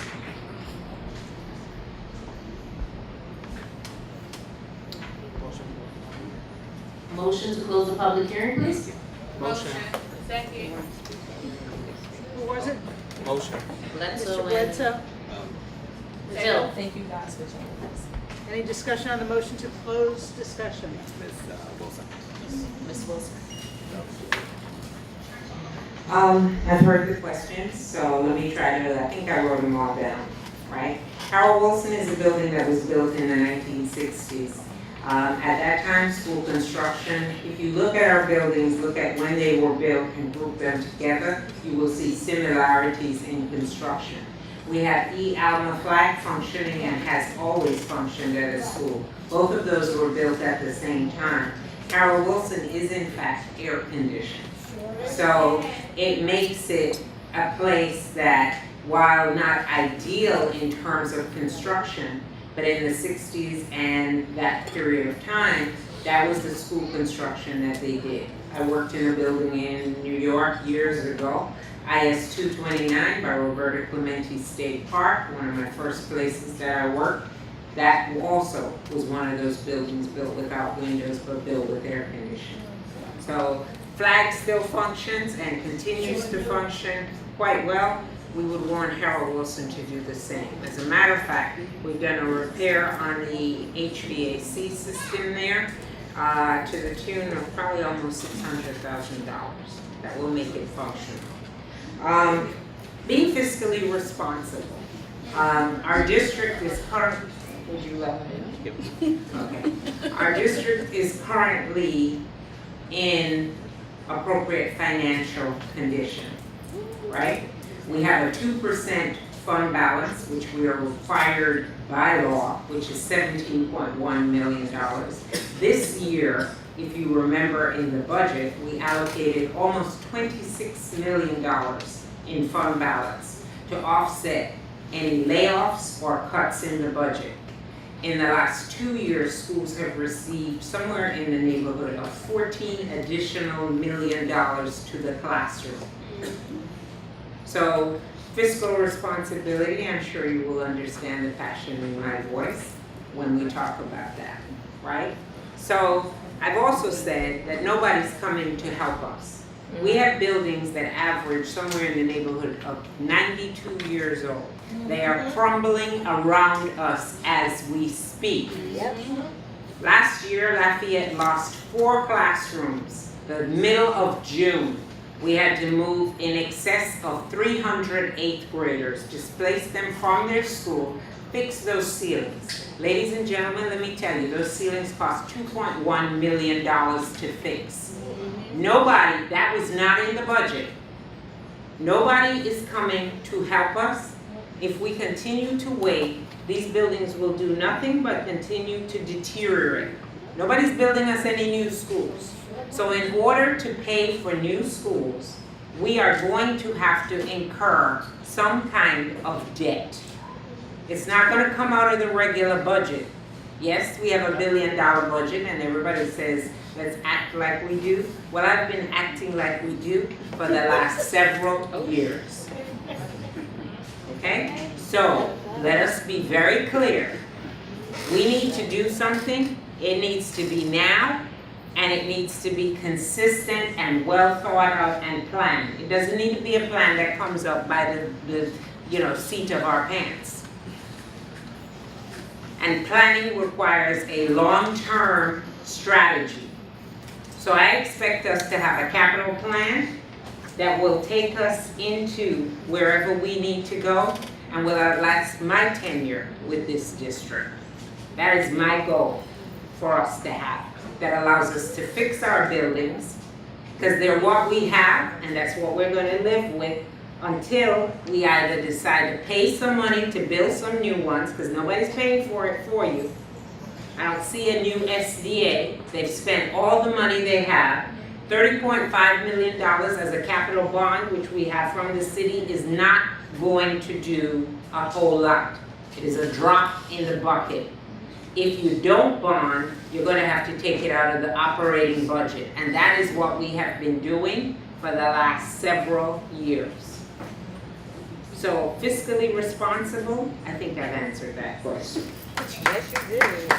Offsetting costs, I've answered that question in terms of dealing with a bond. Okay, and I'm not looking to take money out of the classroom. In fact, I'm looking to ensure that more money goes into the classroom by not using our operating budget to do maintenance and facilities. Any other questions?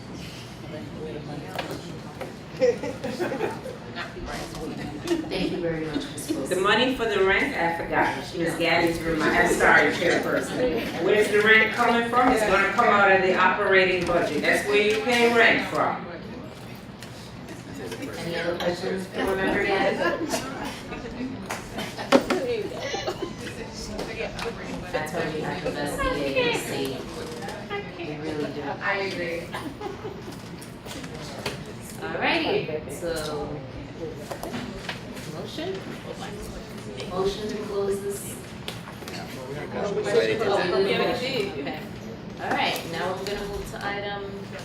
Executive session, we need a motion to adjourn to. Madam Chair, before we move into executive session, I'd like to amend the agenda to add the civics curriculum that we talked about. Speak back again. Discussion? Motion first. Motion. We have a motion to amend the agenda to add an item to. For the civics curriculum. You need that microphone. Speak into the microphone, board A member. motion to add the civics curriculum on the agenda. Oh, civics curriculum on the agenda. seeing that we did not call the question on closing the public hearing, is that what it was? We did. Thank you. We did. We had a motion, we had a second, all in favor? Aye. Opposed? Motion carries, thank you. They closed on it. We closed.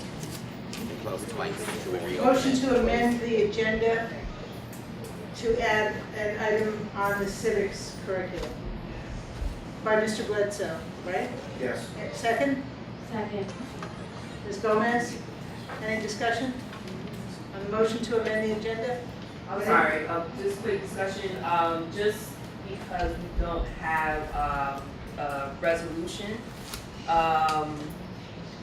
it could be amendment to add adoption of civics curriculum from Solution Civic, just to be a little more specific, so that we don't, just because I, know the more particular information, and I'll just ask Madam Chair if I can actually talk a little bit about it, even though we're not going to vote at this moment, if I can just do the discussion, because we actually have some of the members of our community and the author of the curriculum. So I just wanted to take a minute to talk about it real quick, and then I won't talk about it later. Well, right now what we have is a motion to amend the agenda. Yeah, so that's why I was asking, can I just talk about it real quick, or you want me to wait till Well, we once, actually if vote? we amend the agenda, then at the time that we add it, then we can discuss it. Right? When it's time to vote, you're telling me, or after we take this vote right here? Once the agenda is amended. Okay, My no problem. understanding is the motion is to amend the agenda to add that discussion now, Okay, thank you. right? Okay. We have a motion and a second on the motion to amend the agenda. Any further discussion? We have a motion and a second on? Yes? All in favor? Aye. Any opposed? Any abstentions? Motion to amend the agenda carries. So now we can discuss the proposal regarding the civics curriculum. Board Member Owens. Thank you. So just quickly, I can't remember exactly which meeting it was. I don't think it was last week, but one of our students, Bradley Goma, came up and spoke, and one of the items that he mentioned and made a suggestion is that we have a more formalized civics curriculum for Newark Public Schools. That was one of the several items that he discussed that evening. And so I know, as I was just saying, we have here the author of this textbook that we are considering for vote tonight, Harry Kozecki. And he's also the founder, the chair and founder of the larger organization called the Citizens Campaign. And also what occurs under the Citizens Campaign is that different cities host what's called the Civic Trust. So it's the Newark Civic Trust. It's a locally based group, and these individuals who decide to participate are trained in a no-blame, problem-solving civics sort of curriculum themselves, and then they actually discuss certain issues and go about bringing solutions to them.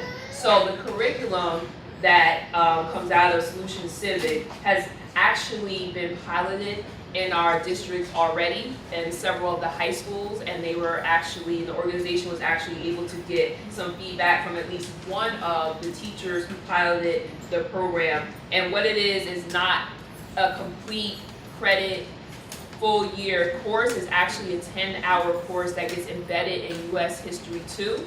And so essentially the students, again, are trained in this no-blame problem solving. They identify an issue that they are interested in discussing, and at least the one piloted program, the students actually focused on youth and the police, and then more specifically, connected to one of our previous speakers' comments, they looked into what sort of programs are here in the city, and they evaluated those programs, and they actually identified the Newark street team as the most effective of about 3 different programs that they identified. So they went through the process and they actually got involved, and then there's an opportunity for those students to further be involved in the Newark Civic Trust if that is something that they would like to be interested in. So again, even though it's a 10-hour course, it's not a full curriculum, and I know Mr. Leon has a larger strategy that he's been discussing with the Program and Instruction Committee around civics curriculum in the district, and we'll continue to flesh that out. I wholeheartedly support this, especially as the beginning of bringing back something that is much needed in our district, in our city, and just connected to a larger theme that we've seen from other presenters this evening, the whole idea of a culturally responsive education. What is it that our students need culturally? Oh, there you are, Bradley. I didn't see you. Culturally, pedagogically, spiritually. We need to make sure we're paying attention to all of that, and this is something in terms of the political climate that we have, that we need more young people involved in the politics of their lives in their city, so that they can also see how they connect to the world. And that's something that we give a lot of lip service to, and I know that there are individual educators that make that happen, but I'm very happy to see this happening on a systemic level in our district. So. Thank you very much, Board Member Owens. I'll turn it over to Superintendent Leon. Yeah. So this organization actually reached out to me to meet on this topic. And Bradley spoke at 2 meetings ago, raising the same issues. One of the things that I learned is that sometime during the course of the previous year, they were actually working in a couple of schools with some of our really, really good history teachers. People that I know well, I know how they teach. I actually respect a lot. And this is an example of what's wrong here. We shouldn't have a well-known, respected member of the community like Mrs. Holder recommend to the district to actually do something that's really great. It's the job of the district to be saying to the community, hey, we're thinking of something really great. It further compounds the problem when we have one of our students, as people contest their brilliance, he's contesting the district's brilliance. Because he's saying, hey, I think there's a civics problem out here, and my age may not result in anyone understanding that I don't cast a vote at this time, but my voice will be heard. That's it. That's what's up. He models what this course is about. So, I commend him and her for advocating. We finally did meet with the organization, and in doing my follow-up with teachers in the district who've already utilized it, I'm really, really comfortable with us moving forward and adding this into our US 2 course. It's only a 10-day course, albeit 1 hour a day. That is going to actually add to the curriculum and not delay any of it. Actually, it will probably enhance it immensely. In keeping with this, one of the things that I find extremely important, especially with the November election, as it relates to this referendum in particular, a referendum question on the status and type of the board, I find it compelling that we need to educate the community, and how better to educate the community than by doing right by the community's children. So ultimately, we're going to get there. We will create a civics curriculum that will be a course that will be offered to our students for credit. And as we move into this year, it'll probably be available for students to be selecting them in the 2019-2020 school year, more likely than not. The interesting thing about this opportunity is that it will cost the district $0. And I will share this, that sometimes 0 is not good. That is not the reality in this instance. And I thank Mr. Bledsoe for making a second motion on this topic, as he raised the issue on Saturday at the board retreat when we presented this curriculum. He was moved by the presentation of Ms. Owens, and whatever I articulated helped in that endorsement, because I think she's making a right call in suggesting that this is a good idea, that he made the motion on Saturday, for everyone's purpose, to amend the agenda on Saturday. And part of what I want the community to learn, even though I'm talking to the board, is that the responsibility of the board is what you modeled on Saturday, when Mr. Bledsoe actually did the right thing in removing his motion, because our job in public education is to educate the public. And we're educating the public by saying, we're not gonna do things fragmented. We're not gonna do things in one high school that's really, really good and not do it in the other high school. In this district, we don't have 15 high schools. We have 15 high schools in one district. That's right. They work and function as one, and this is a perfect example of how to do that. So when everyone is doing everything on their own, we don't move the agenda of the district, and it takes a kid who I respect to kind of say, hey, you guys, get it together. So ultimately, in the end, we're moving the district in the direction that it needs to go, and we do that with the civics first. Thank you. We run over. All right, can we motion to vote? Motion to adopt the civics curriculum? Motion it is? Motion to adopt the civics. Who made the motion? Motion, Raymond. Ms. Gomez, second by Mr. Bledsoe. Any further discussion or questions by board members? I just have Board Member Gaddy? Yeah, I would just hope that we also align this. We talked last year and the year before about ensuring that our students in high school, that we get them to register to vote, and that we establish the leadership curriculum that we had years ago. So I'm just hoping that now that we want to bring an actual program into the district again, that it aligns with some real structure and some real leadership, so that our students are not just going through a process, they are becoming the true leaders that we know that they are, and then they're also advocating outside and becoming registered voters to be the change agents that we know they ought to be in this city. So I'm just hoping that it's not just a program, but it's a real vested interest, and it's a vested interest in our future of our children, and that it is not just something that is siloed, but is embedded totally throughout the district.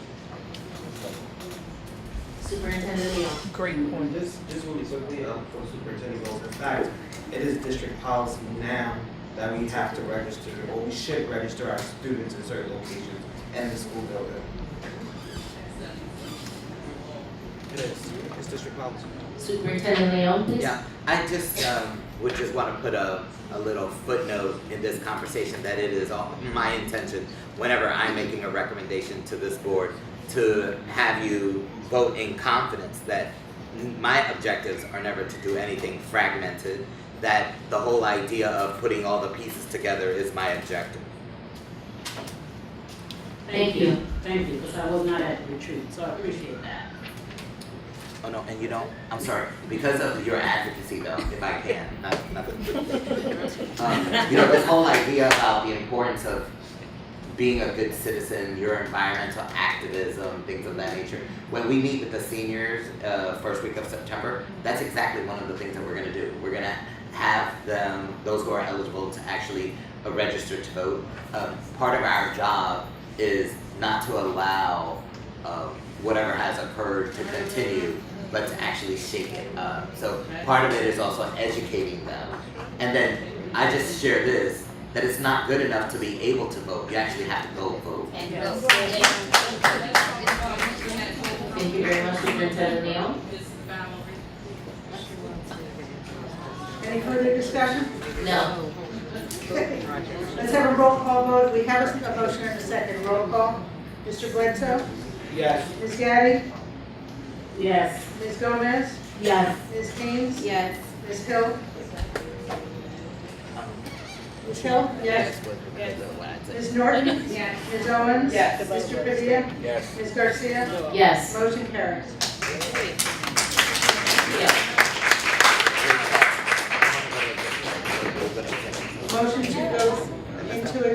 session for the purpose of discussing personnel and matters within the attorney-client privilege. We need a motion. Motion. Second. Ms. Gomez, Ms. Garcia, all in favor? Aye. 9:38. Yeah, tell them what we got.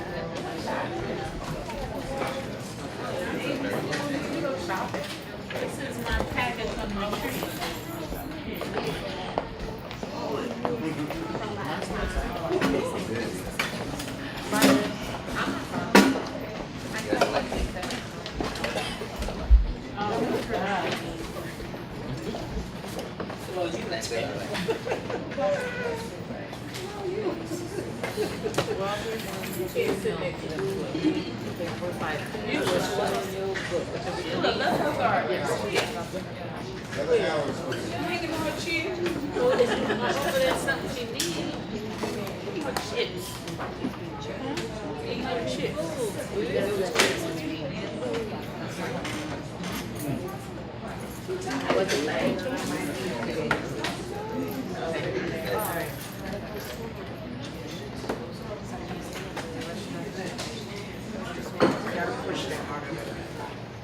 Got it back. Don't leave your sweater. I never.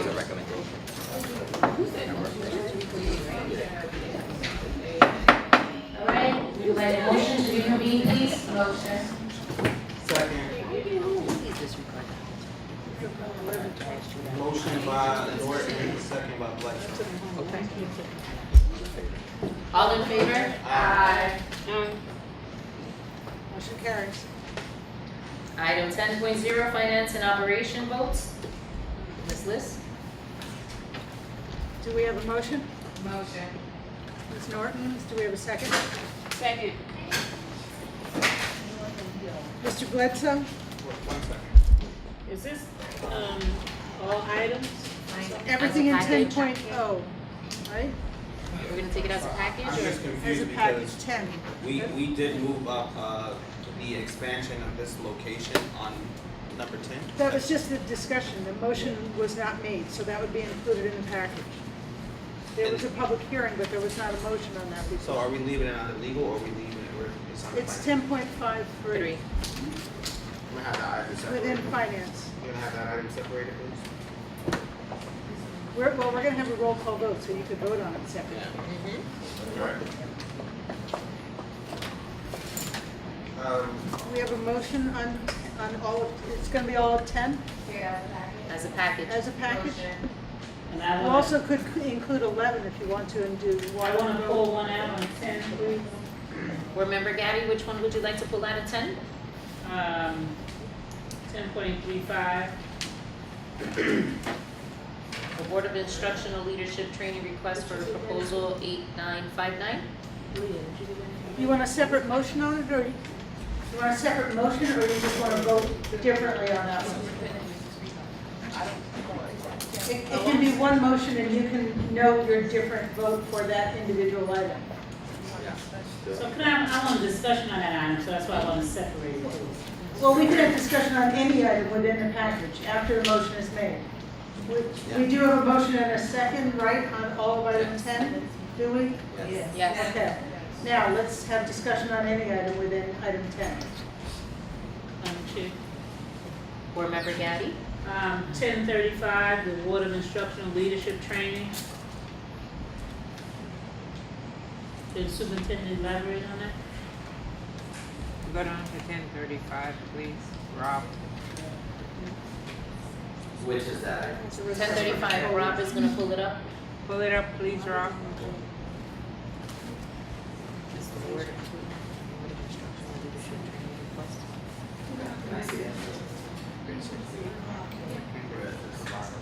Go down. Pull it up some more so I can see the, okay. So it's a, it was a $500,000 contract. I just wanted to get some particulars as to what that entails. Yeah, CLS, that's, Doug Reed, right? His group? Yeah. So, what's your question? Elaborate on the training. Can you please just elaborate on what That what it is, is? and who wasn't there. Yeah, so this is a group of the leading experts in the country on urban education and reform. They are a group that actually consists of a person by the name of Doug Reeves. He's the one who did a study on the 90-90-90 schools. He is the leading, if not amongst the leading experts in urban education. There's a group that consists of colleagues of his in this work, and they provide training on leadership. They do professional development for leaders. They do visits to schools. Is there a specific question about? Well, more specifically, I would just like to have that information to read, because reading this resolution is not, it has no specific. There's an actual proposal that they had to complete. Yeah, we didn't receive, I know as a board member, I didn't receive it, so that's why I'm asking this Yeah, question. and it's because they had to respond. So this went out for a bid because of the dollar figure, and there's an actual response that they had to complete, and was a committee that actually had to review it. So you should have all of the notes as to what points were given to each of the items. The only thing that I would mention here is that this organization gave us a proposal that consists of that amount of money.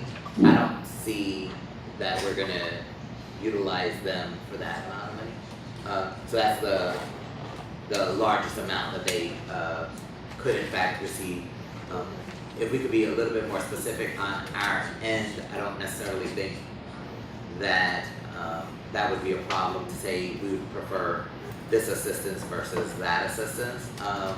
So we could probably do that, but the whole idea was it's not to exceed $500,000, so that we wouldn't have to come to the board if we did something for, let's say, $100,000, and then we wanted to do something else with that organization for another $100,000. We would need to repeatedly come up to the board for that. I don't forecast that occurring. If we were to hire them, it would be for work for a good portion of the year, but it wouldn't be for that amount. So the committee that it was discussion is program and instruction? The committee that reviews the bids is the committee that I'm referring to. Because I'm in finance. For all of the proposals, so when we go out to when we put this out in the ether, people reply and that gets reviewed.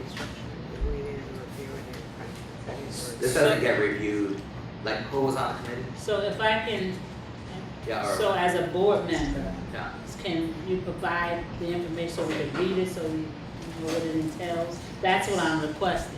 I mean, the monetary amount Yeah, so is one thing. I'm just but- saying why is it that they don't have this information? They don't usually get the bidding. Well, you don't usually get the bids. No, they don't. Well, can you? So,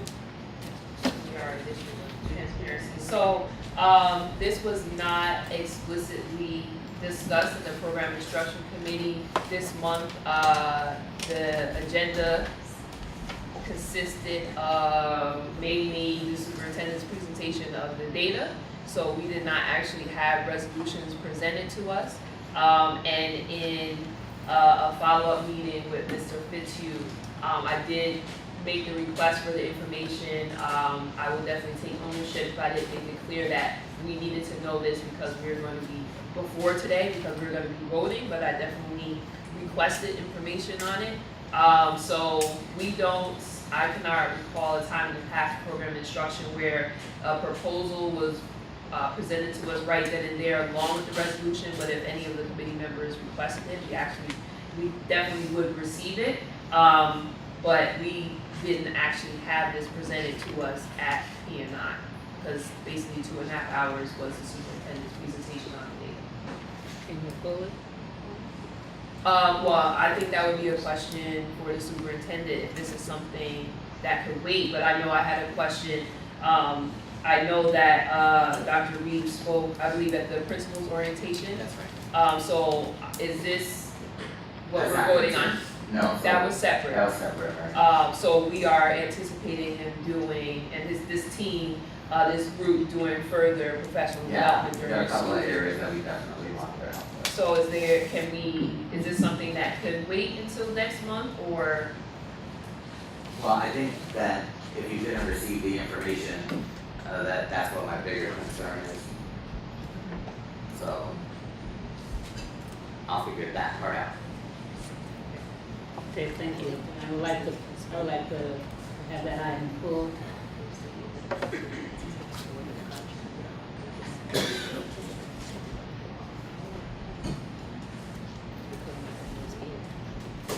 Okay, so can we move on? Yep. Any further discussion on any item in 10, in the whole group? Item 10? Any further questions by board members? We'll take a roll call. Mr. Bledsoe? Yes. Ms. Gaddy? I didn't get clarification. I said, can we pull that item, and it was silence. So before I vote, I want to make sure that item is being removed. Well, it's not that it's being removed, but you can vote no on that one and yes on the others. You have if the that's right what to you'd like vote to no, do. I'm not removing it from the list. I don't wanna vote no, we're just not voting tonight on that, that's what we're asking Okay. for, we say Well, pull. Then either someone can move to amend the motion if you'd like to Yes. do that, or someone, That's what- or if you prefer, you can just abstain or vote no. No, we want them to. We wanna Whichever you amend, want to do. It's up to board members. what I'm hearing is we wanna amend the agenda, or I guess table, No, it's not amending the agenda, we need to amend the motion, amend the motion rather. to modify it to remove that item. Yes, we don't wanna, I don't wanna vote no to Okay. this. I think what you need to do is ask the person who made the motion if he would be willing to amend it. Jordan made the motion. Jordan made the motion. But I don't understand, are we not doing consent, or we're moving from consent agenda like we used to? in On the a past? finance item, I think you need a roll call. Because in the past, we used to do consent, and then we pull the item that we did not want to vote on as a package. And we're not doing that no more. And I One of the understand what issues, happened. the question here is whether you're pulling it from the list or whether or not members want to vote separately on the item. What I'm hearing now is a suggestion that you remove the item from the list altogether. Yes, that's what I requested. So what do you need for me? Are you willing to amend your motion to remove that item? Yes. Yes. And a second? I'll remove it. Move it. Okay. So the motion that is on the table then is item number 10 of the group of finance and operations votes within group 10, all but 10.35. Yes. Any further discussion? Roll call votes. Mr. Bledsoe? Yes. Ms. Gaddy? Yes. Ms. Gomez? Yes. Ms. Haynes? Yes. Ms. Hill? Yes. Ms. Norton? Yes. Ms. Owens? Yes. Mr. Padilla? Yes. Ms. Garcia? No. Motion carries.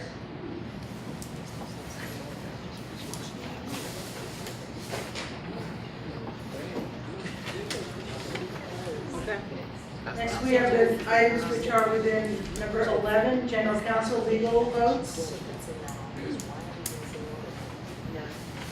Do you have a motion? Motion. Ms. Gaddy, second. What's the question? Item number 11, general counsel. Everything within that group is a package. We need a second. Second.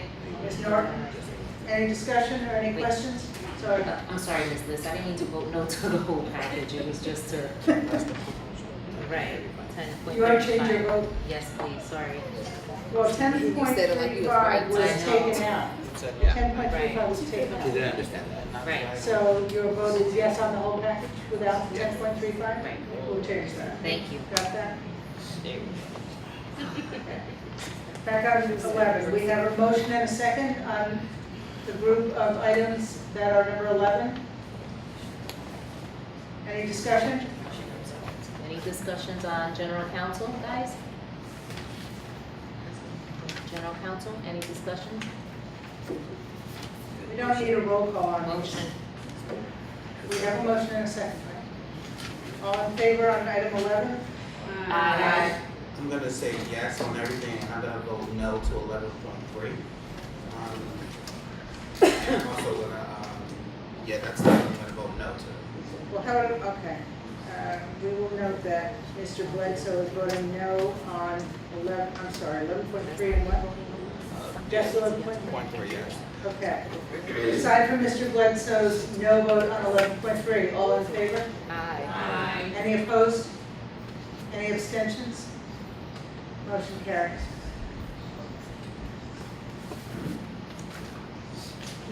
Personnel items.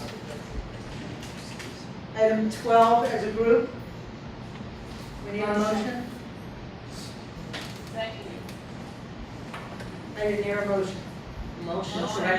Gomez. Oh, I'm sorry. Second? Ms. Help.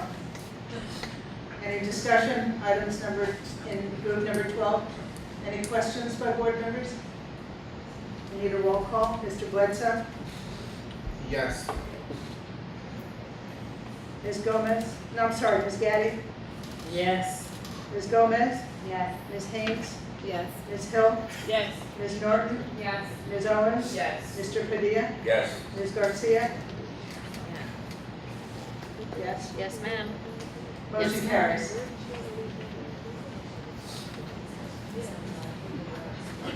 Items within number 13 as a group, we need a motion. Motion.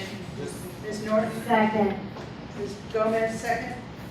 Any discussion? Yes. I'm not clear, today we did have the convocation, which was beautiful. I had a question in reference to the space. Did we rent that space? Did we pay for it? I'm not clear on what is going on with that. Because I don't recall seeing a resolution and incorporating on it. Yeah. And I don't know if it's gonna be considered a field trip for staff.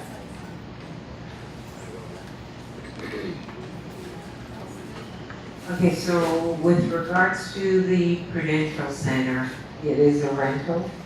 It's a lease of the space. And if I'm not mistaken, there's a resolution on tonight's agenda. Where? I think, go back to, the finance items. Finance. What number? What I number? don't remember the number. 10.49? Yeah. Is it facility lease purchasing reference, is that it? No. Yeah, Lease no. pur- Yeah, that sounds like it. Facilities The of last one on last the list, 10.49. Probably is. I don't have an agenda, so. Here you go, 49, Val. So item 1049, facilities purchasing reference. Can you, Rob, can you go down? I'll go up to that, please. I'm sorry, board members, but that's not clear in that resolution. And I'm not even sure if it was even discussed in the finance committee.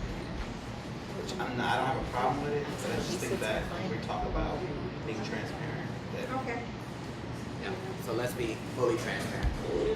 There's no location in this city that would be able to house the whole entire district. No problem with that. This is not the first time that we've been to the Prudential Center, and it won't be our last. So what we did here was, okay, the rental of the facility for the single occasion would have been under the bid threshold. Okay. So you would not have seen, right? It would have just been a rental. What we did was, knowing that the superintendent has several plans to bring people together, we put it all together as one resolution for the amount of money. So what it reflects is today's event. It reflects the student events that will be occurring in the next 3 to 4 days as school opens. And it also reflects a college fair that will occur sometime later in the year, I think in probably the fall. October 24th. October 24th. So with all of them together, then the item became a late starter, added to the agenda and for the board's review. So one visit on its own, I could have done 4 or 5 different events. we group them all together and put it as a late starter for the board after And funding. then the timing of the September sessions would have come in prior to the actual September vote. So everything would have occurred already prior to the board getting So this. I'm fine with that. The thing is, I would have hoped that it would hit the business meeting agenda. I'm fine with it. I don't have an issue with it. I'm just saying I would have, maybe this should be a conversation offline then. Yeah, sounds like a good idea. Well, What I will also indicate is that the payments to Prudential will be as the services or the space, rather in this case, as the Like space everything is else. leased. So it won't be that they get a payment up front of $89,000. I think today's event, somewhere in the neighborhood of $38,000, if I'm not mistaken. And the other events, we will pay for as they occur. But the board will authorize this one time. Thank you. Madam Chair, Board Member Gaddy. I just want to add this, in the future, this will come before finance, because this was not, it did not come before our committee. Right, Val? And I know, I heard the explanation about the timing, and this was one of the actual leases that I tried to pull up earlier and it had pending. It would not come up. So, okay.